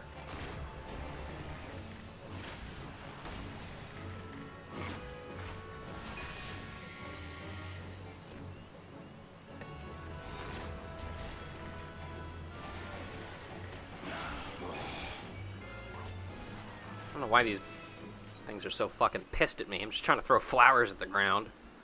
Take that, ground. Well, there, that's a Moogle. And that's a Diormite.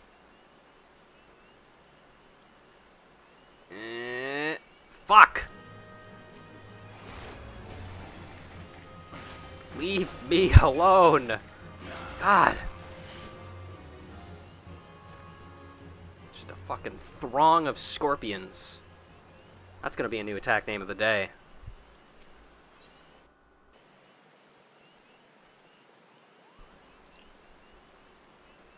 John Remy Blackheart. Whew. I have caught you at last, you spiteful imp. Now hand over the egg. You can't have it, Kupo. This egg belongs to Luqualot. Hi. Who in Halone's bloody fury are you? Ah, those sops from Bent Branch hired themselves an adventurer, did they? Oh. Yet another complication. This farce has gone on long enough. Kill the Moogle and the farmer's hireling and bring me that damned egg.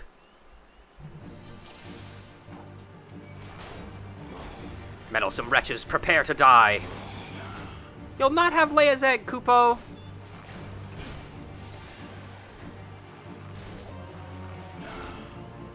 Ugh. He's tougher than he looks. You're winning, Kupo. Yeah, I know. You'll feel this one, you obstinate cur. Oh no, he's critical skills. Look out! He's coming. He's up to something extra nasty, Kupo. Not anymore, he's not. Dumb bitch. You serious? Really, game?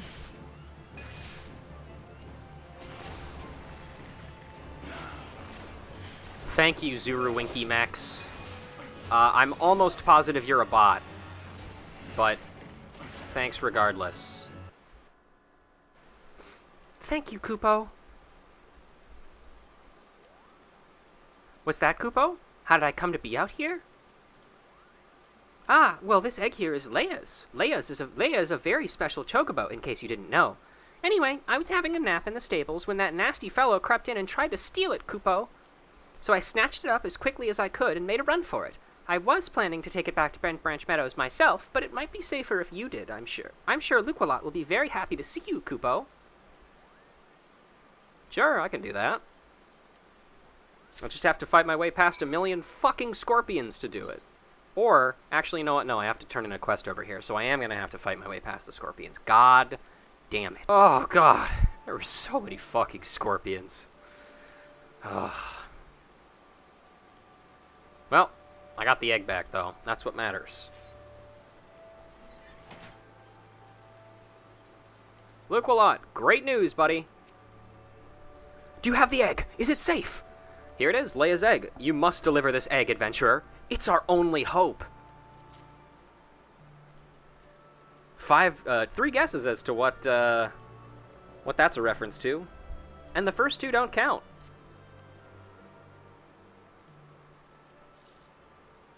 Yes, it has the right coloring, the right weight.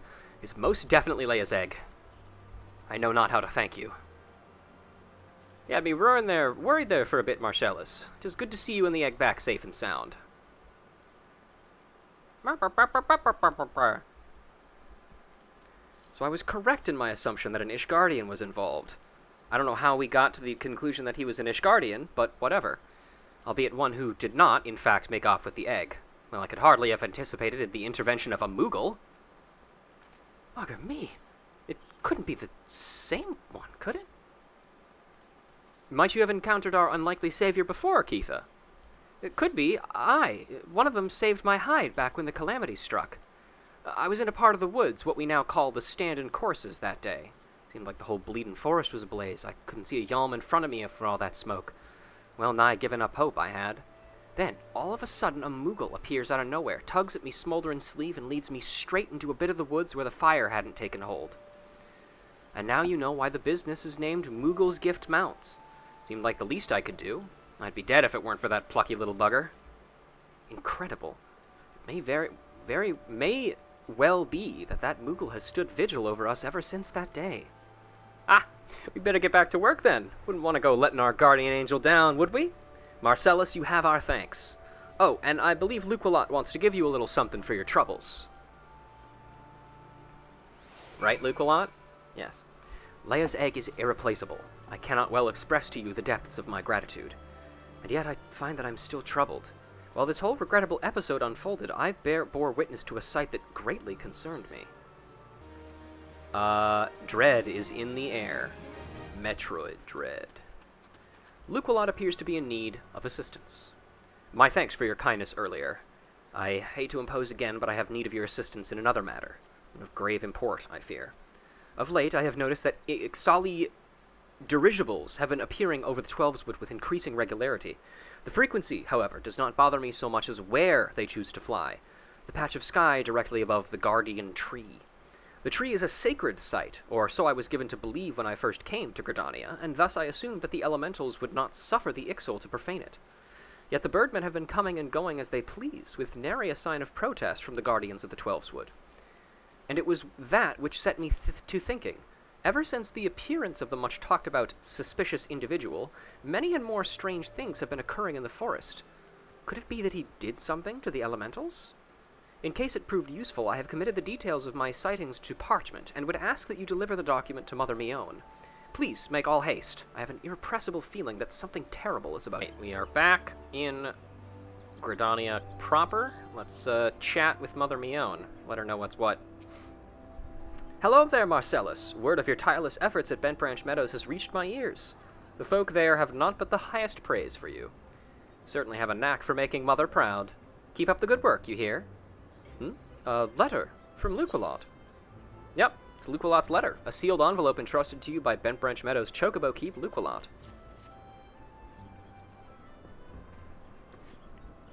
I haven't the slightest inkling what this could be about. Gods be good.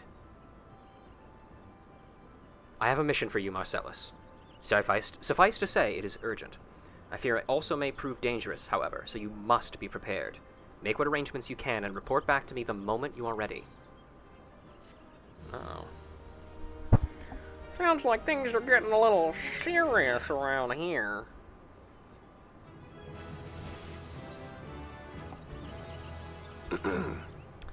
To guard a guardian. Mion has a mind to assign you a mission of great import.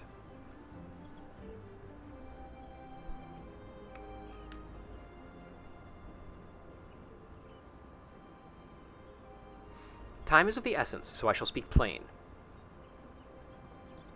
Based on Luquelot's observations, the Ixal have designs on the Guardian Tree, and they mean to act soon.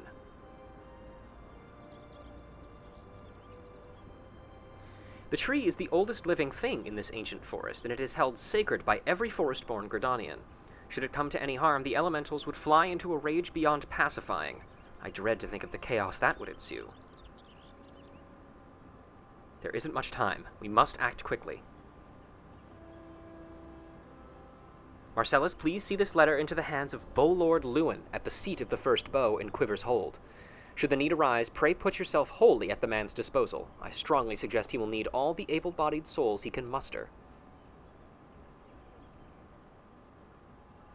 The fate of Gridania hangs in the balance. Go swiftly, Marcellus.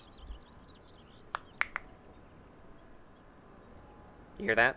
That was me cracking my knuckles. Because I'm getting ready to fucking go.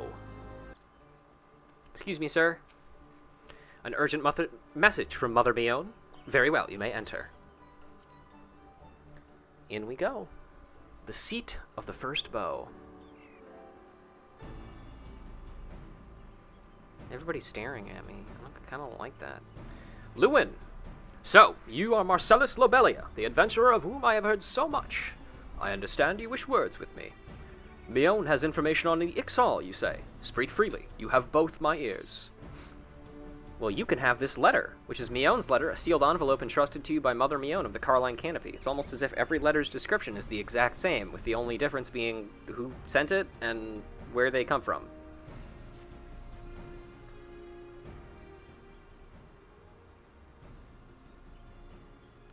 Matron forfend!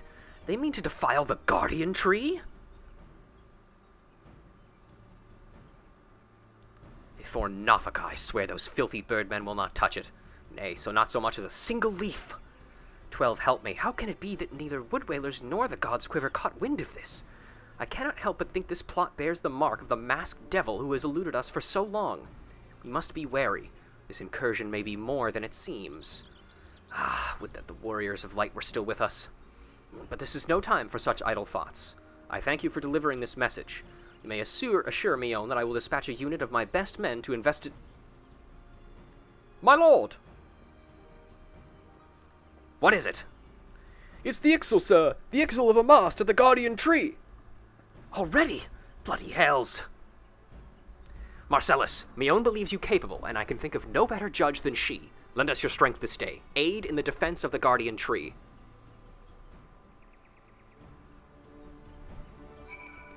Alright. My name is Lewin, and I lead the men and women of the God's Quiver. It is our duty to preserve the peace in the Twelveswood. The Ixal and the Garlean see to it that we have nary a moment's rest. As such, we always welcome the assistance of dependable adventurers such as yourself. Now, the Guardian Tree, as well, is also not an area that we have really explored too much as Rouge Lorelei.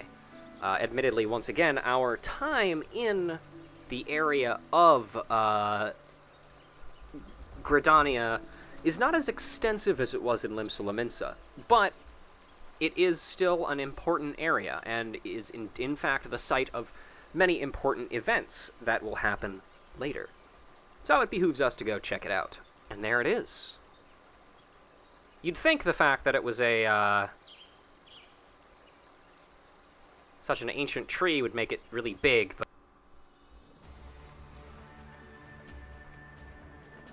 Oh, mournful voice of creation. Oh, mournful voice of time. Squawk! Attend me all! To us, this forest, Tinolqua belongs.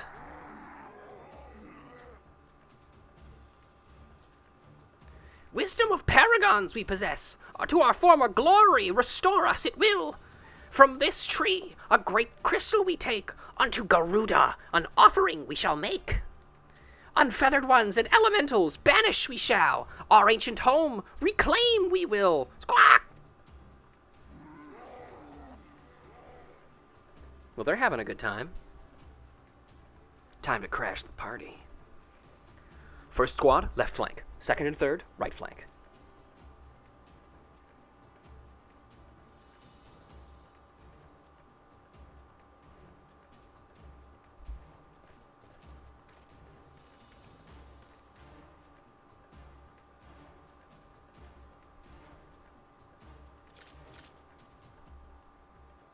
The rest form the main host with me. It is high time we reminded our Ixal guests why we Quivermen are to be feared.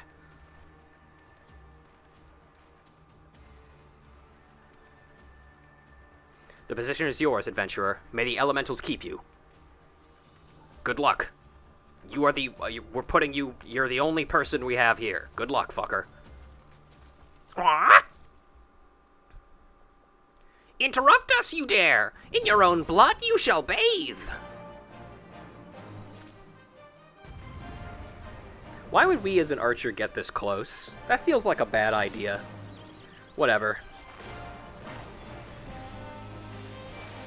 The enemy chieftain is mine! Hey, it's Galfred again. We shall engage the main flock.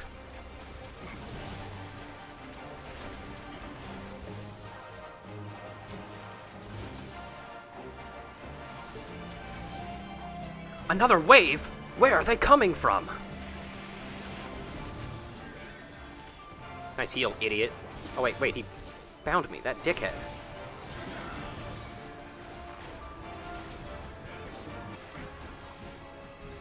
Wisdom of paragons, almighty is! Perish, unfeathered ones shall!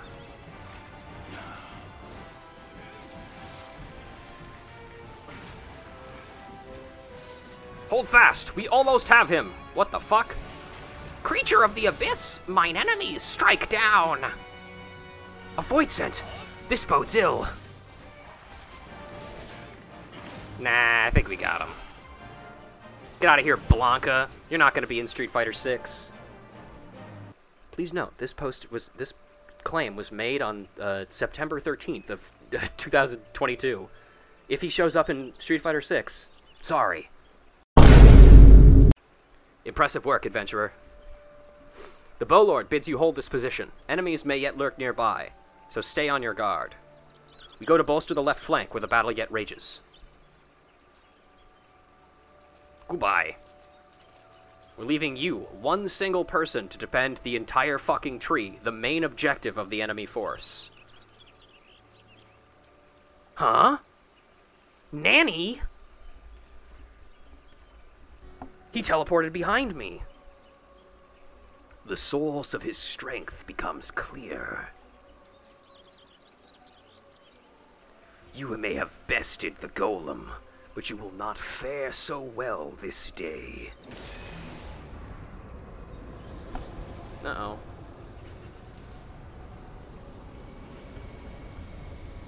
O mournful voice of creation, send unto me a creature of the abyss, my thrall to command, that I might smite mine enemies.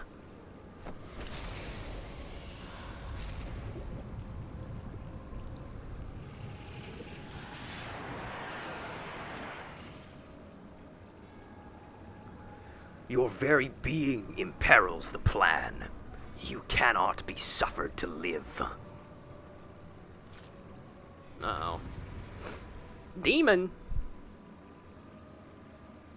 Soon you shall take your vile gifts to the grave. No, I think I'll do alright, actually. See, this guy's not doing too well already. I'm already kind of kicking his ass. Ouch. He poisoned me. How is this possible? Mahaha! Writhe! Writhe as the venom eats its way through your veins. No, I don't want to writhe. Oh, hey! It's the Pussy Destroyer duo. I trust you won't object to our assistance. Looks like you could do with a hand. Or two, because I punch things. Unwelcome guests, no matter, all shall fall before me. Yeah, shut up, bitch. We're literally running circles around you.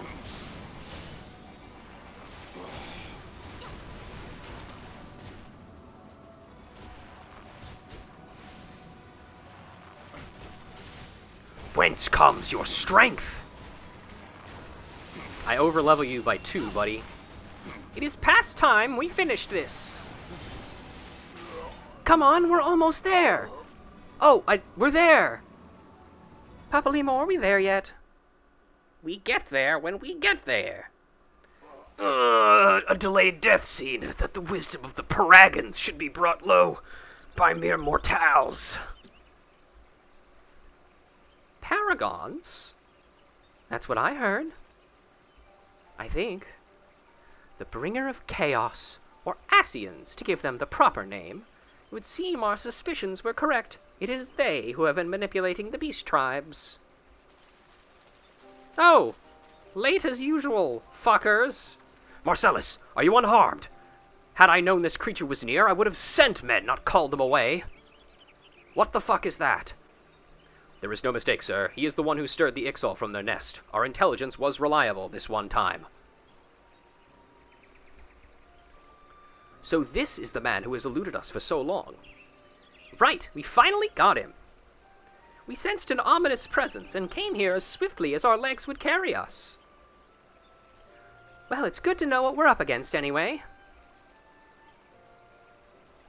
My thanks as ever, friends. Quivermen, move out! Someone throw that corpse in a ditch, please. It's really creeping me out. Save those threads, though. They kinda fresh. To say you played an instrumental role in the success of this mission would scarcely do justice to your efforts this day, adventurer. Upon your return to Gridania, pray visit me at Quiver's Hold. I will see to it that you receive the thanks you are due.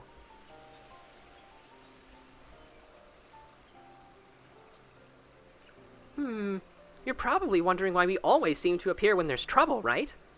Well, trust me when I tell you that it's almost never our fault. Despite what it looks like, Papalimo and I are actually helping the Gridanians, and we've been doing so for a good few years, too. Oh, did I mention we're not from around here? Yeah, you mentioned you were from Sharlayan, right? Yes, we are Sharlayans. However, did you know? So I wasn't mistaken. Mistaken? About what? Nothing at all. Aw, you always do that. Mumble something loaded with meaning only to keep it to yourself when someone asks. It's unfair, and it's especially unfair when the someone is me. Oh, do calm down. I'll tell you later. I bet you won't. Anyway, all's well that ends well. Quite. We'd best be on our way. See you later!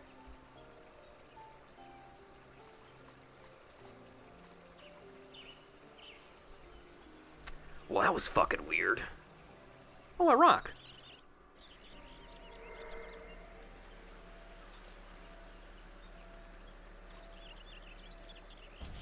Oh, never mind. It's a stink bomb. Welcome back, adventurer. Your exploits at the Guardian Tree are the stuff of song. The Bowlord awaits within.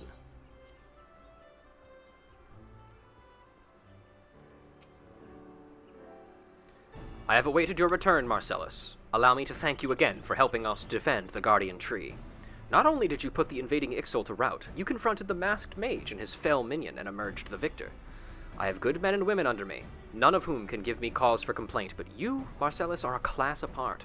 Your strength, your determination, your heart. You have all the makings of a great adventurer. Mione is seldom mistaken in her appraisals, and she is plainly not mistaken now. Gridania is stronger for your presence. The Elder Seedseer will doubtless be pleased to learn that a capable adventurer like you has come to us. Once more, I thank you. Owing to your valor, disaster has been averted.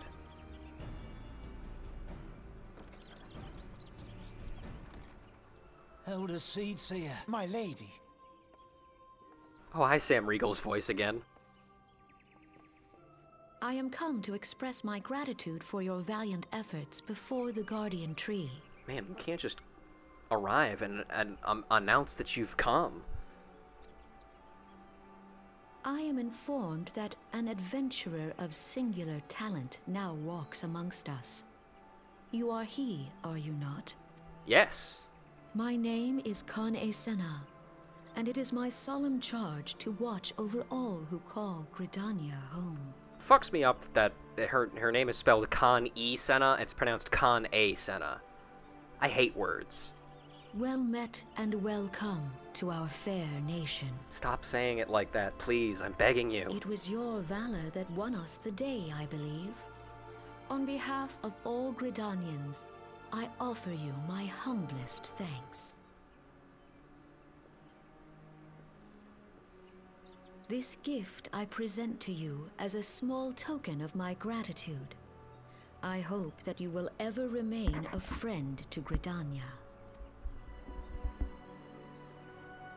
Green Bliss is coming. It is an age-old ceremony to renew the bond between man and elemental. Over the centuries, it has blossomed into a joyous festival encompassing Gridanians from every walk of life. I should be most gratified if you would participate in the ceremony as emissary. Oh, such a great honor. I look forward to seeing you on that most joyous of days. God, Lewin, your voice sucks, buddy. I'm glad you don't talk in any other cutscenes. Till then, fare you well. May you walk in the light of the crystal.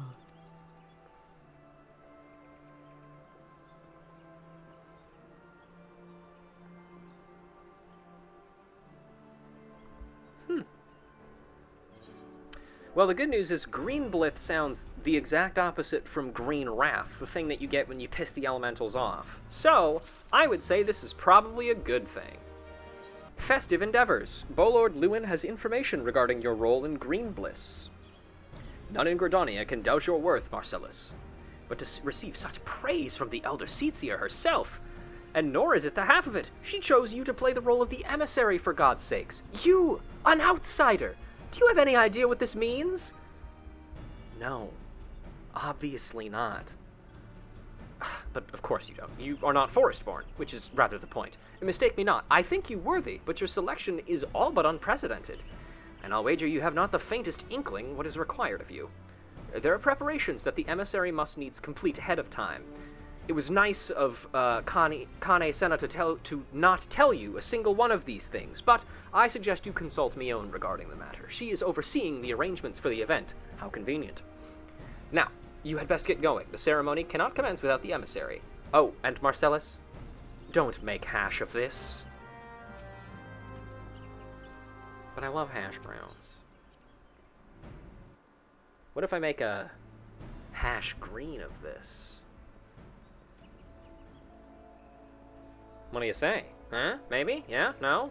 No? Okay, no. Got it. Hi, Mom.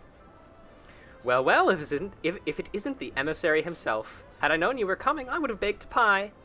You truly are full of surprises, Marcellus. Next you'll be telling me you're one of the Warriors of Light, back from a half-decade-long holiday. But let's speak of preparations. As you doubtless already know, Green Bliss is an age-old ceremony for strengthening the bond between man and elemental. These days, though, the name also refers to the festival at large. In the ceremony, the emissary serves as a conduit, a bridge between the people and the guardians of the Twelveswood. Suffice it to say, no small responsibility, nor does the Elder Seatseer choose mankind's representative on a whim. Seldom in history have non-Forestborn been chosen for the role, which should give you an idea of the magnitude of the honor being accorded to you. For your part, you are required to wear a ceremonial artifact, which is presently in the keeping of Timbermaster Beaton. Again, his name is probably pronounced differently, but I think it's really funny that his name is Beaton. Go to the Carpenter's Guild and collect it from the man, then return to me for further... Hello, Mr. Beaton. So you are the emissary to be. Meon sent word that you would be coming to collect the ceremonial artifact. Hang on, I'm censoring this femro, otherwise I'll just be looking at her the entire time. Oh god, I can see her abs. Okay, there we go, that's better. Okay, good. Whew, she's leaving, thank god.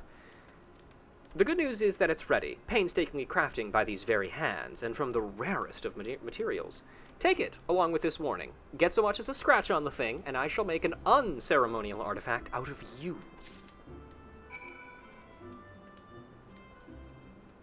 Alright, Jesus.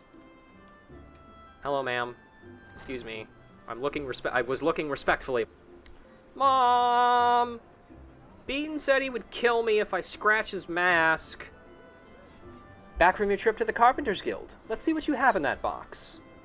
I have a wooden lockbox. As long as the lock is intact, we may never know for certain what Timbermaster Beaton placed inside. Ah, this is by far the finest Manoa mask I have ever laid eyes upon. The Timbermaster has truly outdone himself this time. In case he didn't mention, the mask is crafted from consecrated lumber, rendered up by the Guardian Tree, solely for use in the ceremony. In other words, it is priceless. Mother bids you to handle it with care. And with that, your preparations are complete. The venue should just be about in order as well. If you have any questions, now's the time to ask them. Renewing the Covenant. Meon has some final words of advice to offer regarding your role in Green Bliss. Now that you have the Manoa mask, all that's left is to participate in the ceremony. Perchance you are feeling nervous, but never fear. Despite all the pomp surrounding the role, there really is nothing to being emissary. All you are required to do is wear the mask, stand up straight, and look dignified. The more involved aspects of the proceedings will be handled by others. Simple, no? The ceremony will be held at Miketo's amphitheater. When you are ready, make yourself known to the caretaker there, a woman named Estain. Oh, and be sure to wear your mask, or she may not recognize you. Now, off you go, Marcellus, and good luck. Mother, I'm ready for my close-up. Ah, you must be the emissary.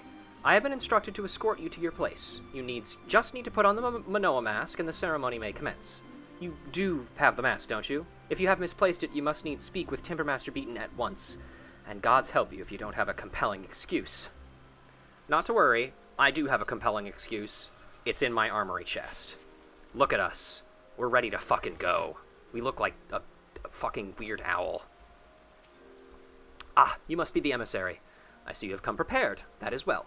I have been instructed to escort you to your place. Please follow me.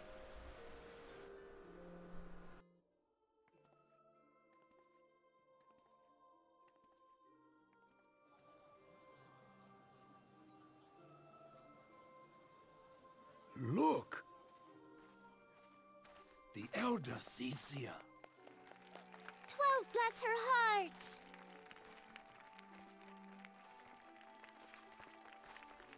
Those are my friends! That's also my friend!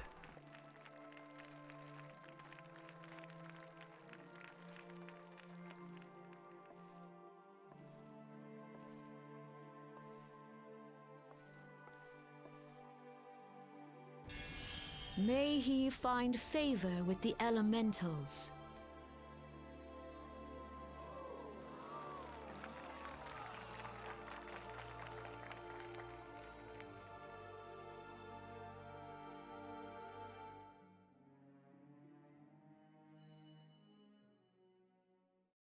This radiance.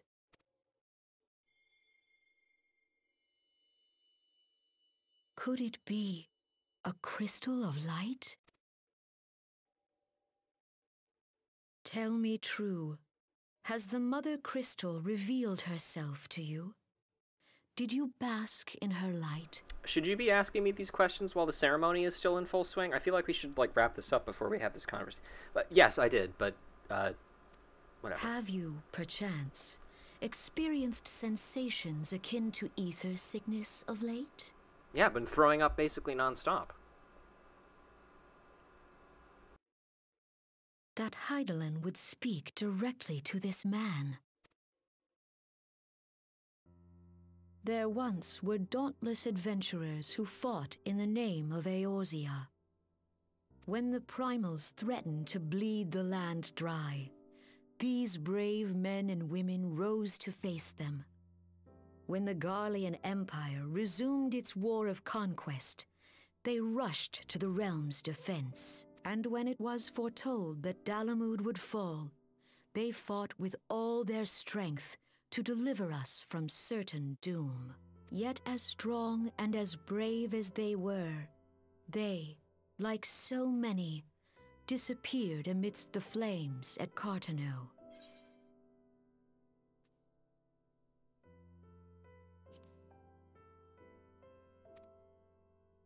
None have forgotten the heroes who gave all for the sake of a realm not their own. Yet when we try to recall their names, we find the pages of our memories are blank, as if bleached by the sun. And when we try to recall their faces, we see them only in silhouette, as if they stood betwixt us and a blinding glare. Hence have these heroes come to be known as the Warriors of Light. Beholding you, illuminated by the glow of the crystal, I could not help but be reminded of them. The crystal has chosen you for a purpose. Trust to its guiding light, and all shall be revealed to you in good time. Though none can say for certain what the future will bring, it is my belief that you may yet play a telling role in the tale of this great realm. For the power of the echo resides within you.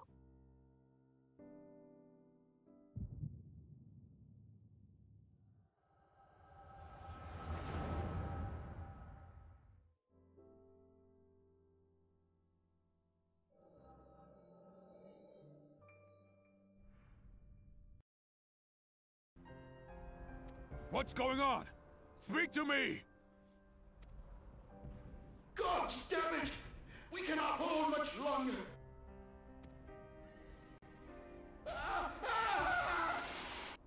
Mad Snake! Mad Snake! Answer me!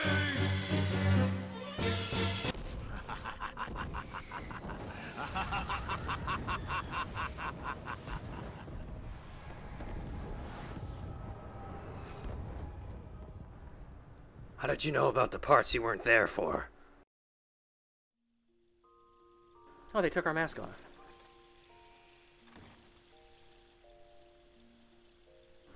Ah! Look who's back to the land of the living. I should turn this off.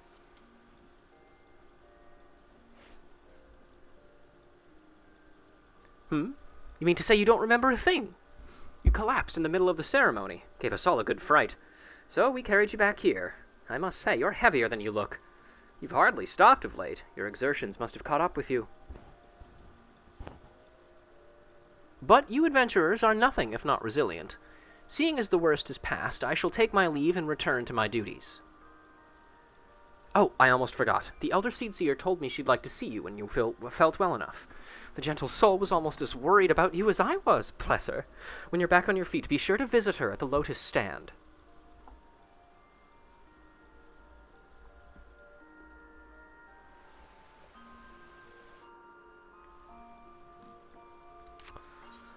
Whew.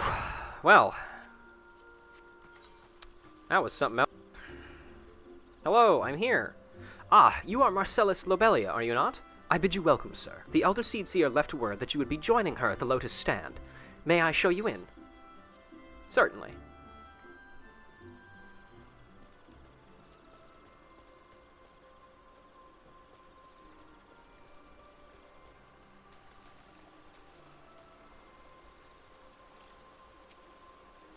I have looked forward to your coming, Marcellus.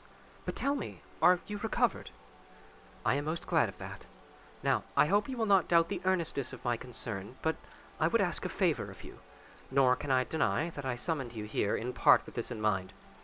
Know, however, that I proceed only upon the understanding that you are rested and well.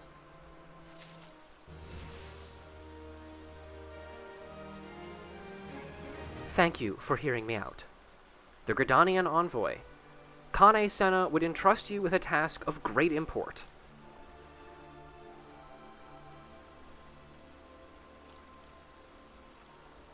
I have written a letter to my counterparts in the Eorzean Alliance.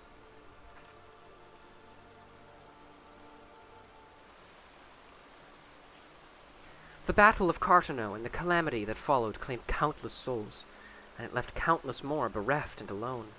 In the dark days that followed, many were the survivors who thought themselves less fortunate than the dead. 5 years have come and gone, but the land and its people still bear the wounds of the devastation. Nor are we any closer to learning the fate of the Warriors of Light.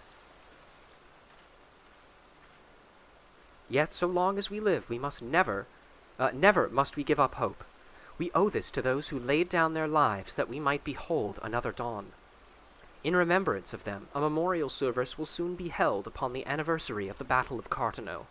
This missive bears the details of that service. You graciously accepted the part of emissary in the recent ceremony.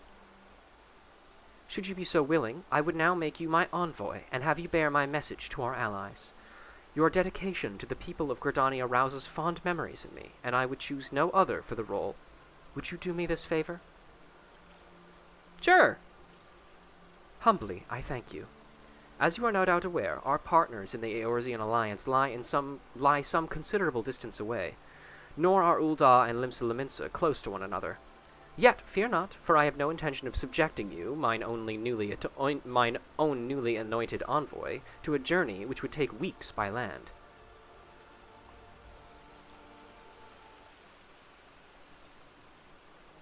No, I mean for you to travel by air. Receive of me this airship pass. With it you may make use of the skyways that connect 3 city-states of the Alliance. The airship landing is situated in the lower floor of the Carline canopy. Simply show your pass and you will be admitted to the departure area. Before you embark upon your journey, however, you would do well to seek the worldly wisdom of Mion. Few forest-born Gridanians know more of the lands beyond the Twelveswood than she. In better times, airships were available for the convenience of one and all. Alas, the risks that our crafts may fall to Imperial attack has forced a reduction in the number of flights. Consequently, it has become necessary to restrict air travel only to those whose need is great. Such individuals may petition the relevant parties to be issued an airship pass. As you may have deduced, I myself am one such party. Yet I was not alone in desiring that you be granted privilege of air travel. Such is the potential that you show. We have no doubt that you will reward our faith in you, Marcellus. By the power vested in me, I bid you journey forth as my envoy into the great realm of Eorzea. Walk her fields, brave her seas, and strive to know her better. And wheresoever you go, go without fear, for the path shall ever be revealed to those who are true of heart. Guided by the crystal's light, set forth and discover your destiny. Alright, well, you heard the lady. Above all else, we Gridanians value harmony. By our example, we hope to guide the realm to an age of true peace. If man and elemental can work as one, so too can the peoples of Eorzea join hands in common cause. I pray you will continue to aid us in achieving this ideal. Alright, well, let's get the hell out of here. And by that I mean speak to me own. Mom!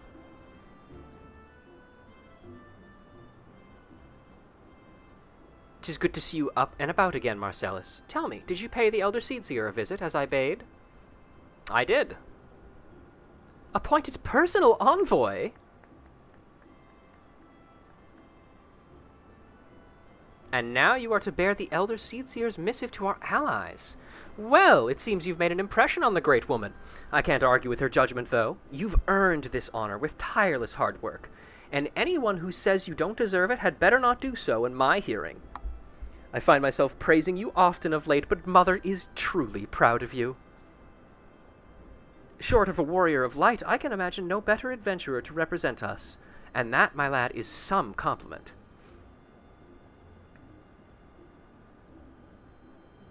"But I've flattered you enough for one day, and I won't want your head to get too big, or you'll struggle to lug it around the realm. Speaking of which, Eorzea is a big old place. Now that you have an airship pass, you can start to broaden your horizons. The sky's quite literally the limit. Even if your errand didn't call for it, I would strongly suggest visiting the 2 other city-states of the Alliance before you go anywhere else. They are, of course, Limsa-Lominsa, City of Pirates, and Ul'dah, Jewel of the Desert. Once you've acquainted yourself with them, you can turn your sights on whichever less trodden region takes your fancy. The calamity changed the face of Eorzea, and much of her now lies in shadow, beyond man's ken. It's a veritable playground for a wide-eyed adventurer like your good self. Mind you, it won't all be fun and games. Each nation faces its fair share of problems, from internal strife to conflict with the beast tribes and their primals.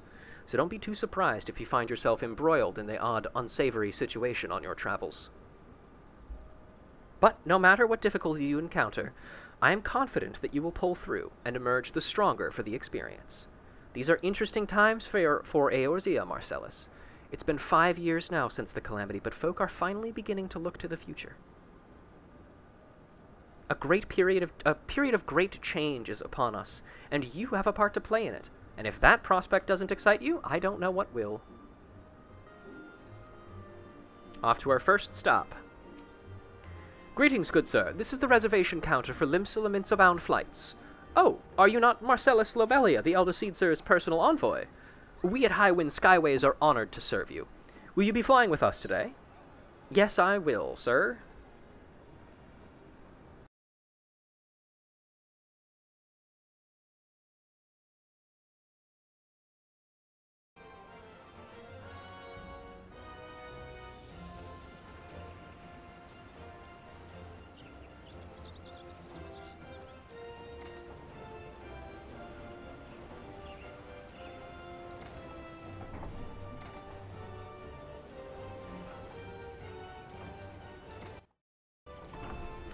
Ah, shit. I was muted when I...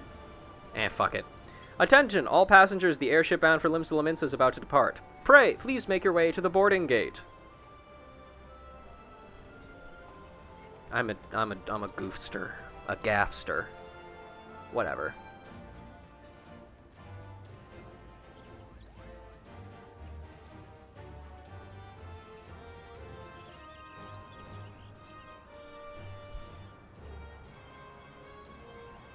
Farewell, Marcellus.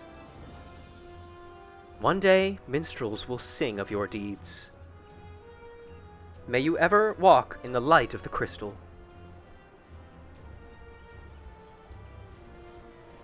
God damn, that's so dangerous. Please, sit down, dude. It's not safe. Alright, here we are in Limsa-Lominsa. The place of our other character, Rouge Lorelei's start.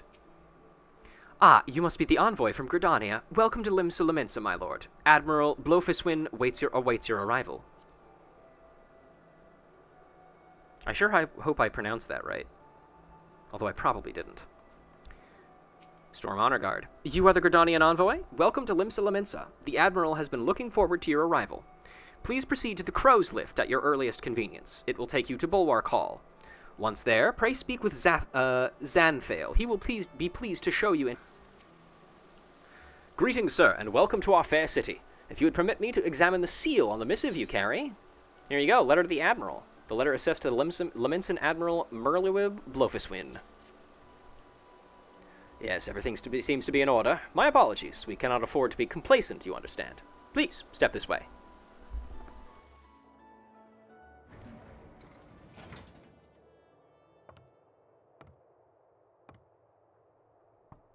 Enter.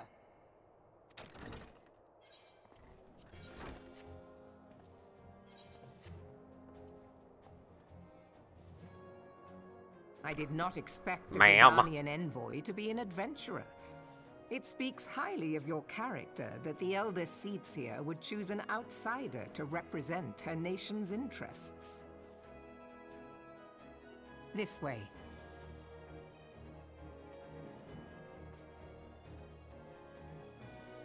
I bid you welcome.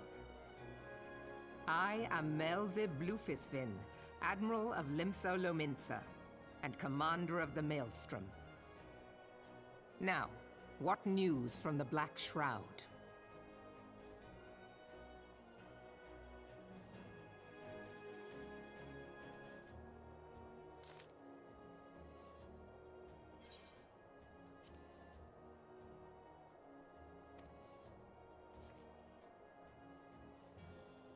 A memorial service to honor the fallen. God damn it. 7 hells. Has it been 5 years? 5 years since the Garlean Empire sought to wrest Eorzea from our grasp. It was in answer to the Imperial threat that the city-states formed the Grand Companies and forged the Eorzean Alliance anew. I always struggled to say Eorzean Alliance the first time, but whatever. But Garlemald was not content to wager all on a simple contest of martial might. They had other plans. The Meteor Project. Legatus Nail Van Darnus, hells take him, intended to cleanse our realm by snatching the lesser mood Dalamud from the heavens and casting it down upon our heads. Desperate to prevent this lunatic scheme, we marched our forces to Cartano Flats and there met the 7th Imperial Legion in battle. Never have I seen a fight like the Battle of Cartano, and I have seen a full many. But, though we gave no quarter, spared not one ounce of effort, we could not prevent what followed. From the inside of the shell of Dalamud came a winged nightmare, a dragon the size of a bloody city. 'Twas the elder primal Bahamut, bent on making an 8th hell of Eorzea. In the space of a breath, the legions of the Empire were set aflame, while our own armies fared little better. 'Twas if the whole world was burning. Words cannot well describe the scene. And yet, by some miracle, a few among us were spared. Even as I steeled myself for death, a blinding white light enveloped me, robbing me of my senses. When I regained them, the dragon was gone, and the still smoldering land was warped beyond all knowing. Were Archon Louis Soir still with us, he would doubtless shed some light on these unfathomable happenings. Alas, he is not, and I fear we will want for his wisdom in the days to come. Also, don't mind the fact that the lights just turned off. It's daytime now. They're dusk-to-dawn light bulbs, you see. For while our nations struggle to recover from the devastation, the Beastmen call forth their damned primals to torment us anew. Unless we put aside our differences and rebuild now, our foes will catch us unprepared. And I speak not of only the Beastmen. Do not imagine that the Empire has forsaken its claim on Eorzea. The Imperials crowd our borders, waiting to strike. Damn it all, we need champions to replace those we lost. But such thoughts are worse than worthless. Time is short, and none will save us, save ourselves. It is the duty of every soul who survived the calamity to work together for the good of Eorzea, and this memorial service may be the very thing to unite us. Aye, Kane Senna has the right of it. I accept her proposal.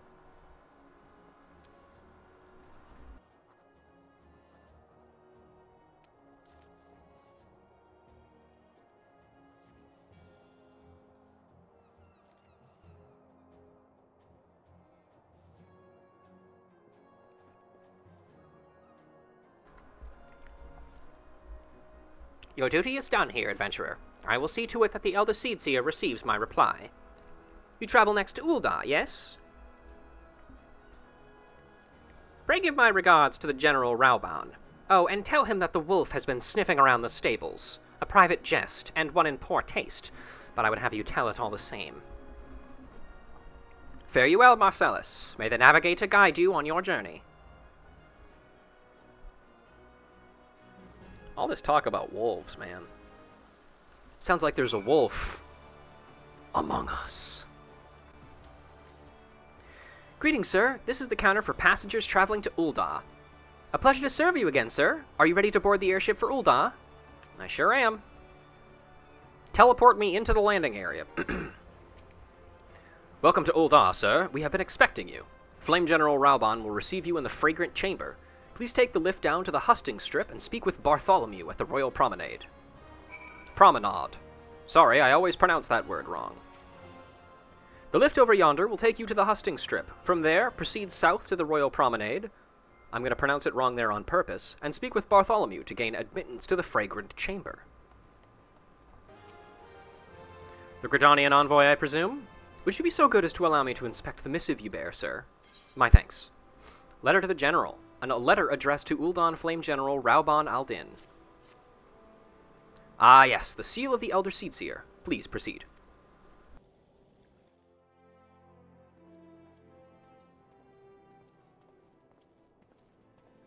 Ah, a guest from Gridania. I thought I smelled leaf mold. I won't hold it against you. If you're half the warrior Kane says, 'tis a wonder you don't reek of dead Ixal. Welcome to the Sultanate of Ul'dah.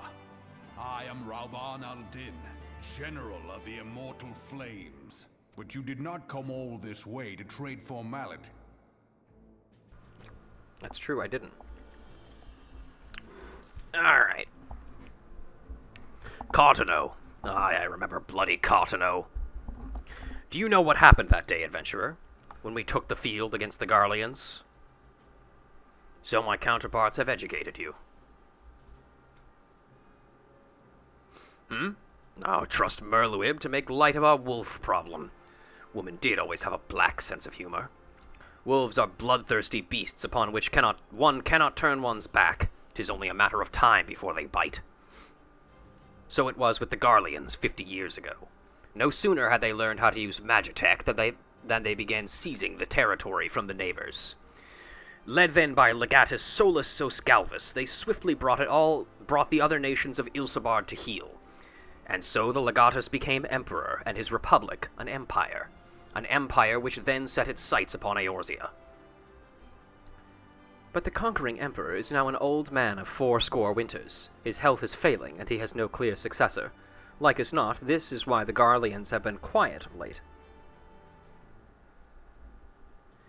But the 14th Imperial Legion is still entrenched within our borders, and their commander, Legatus Gaius van Baelsar, has long harbored ambitions of conquest.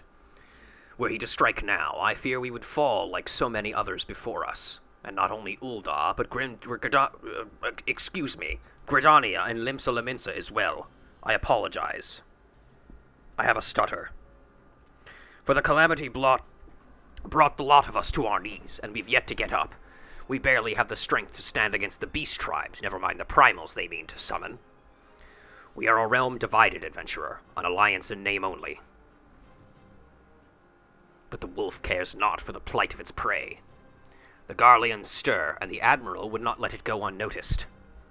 All other concerns pale in comparison to the Empire, even the beast tribes and their bloody primals.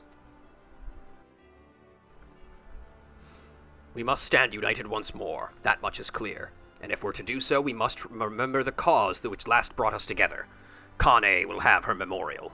We will honor the memory of the fallen. We will remind the people what their brothers and sisters fought and died for.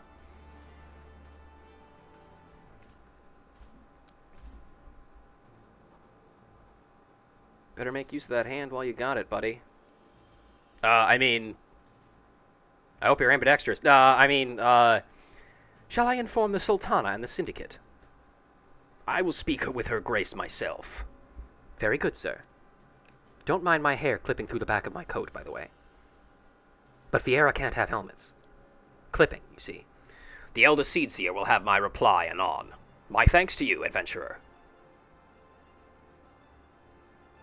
Everybody, that's going to do it for the unique quests and lines of dialogue available in the Gridanian starting area. Obviously, there are a couple more lines that are unique to having started out here, such as meeting up with the Scions and getting a couple of little lines from Ida and Papalima when you're meeting up with them, just because they were the first Scions that you met. With that being said, however, that is a little bit further down the line than I am willing to go for this character, at least right now. I'll probably leave him around just in case we do want to do stuff like that, but for now, that is going to be it for this episode of Final Fantasy: A Realm Reread. Thank you very much for watching the video. If you enjoy, please like, comment, subscribe, whatever, and follow me on twitch.tv/officialpunguy for the continued adventures of Rouge Lorelei in the world of Eorzea. Thank you, and have a wonderful day. Alright, and that's going to do it for the end of that. We're going to have to chop that a little bit up and pop it at the start. But otherwise, I think we are good to go. Let's leave a little bit extra stuff here at the end, just so, excuse me, we can get some, you know, end of YouTube stuff up. So I'll let this sit for a little bit here.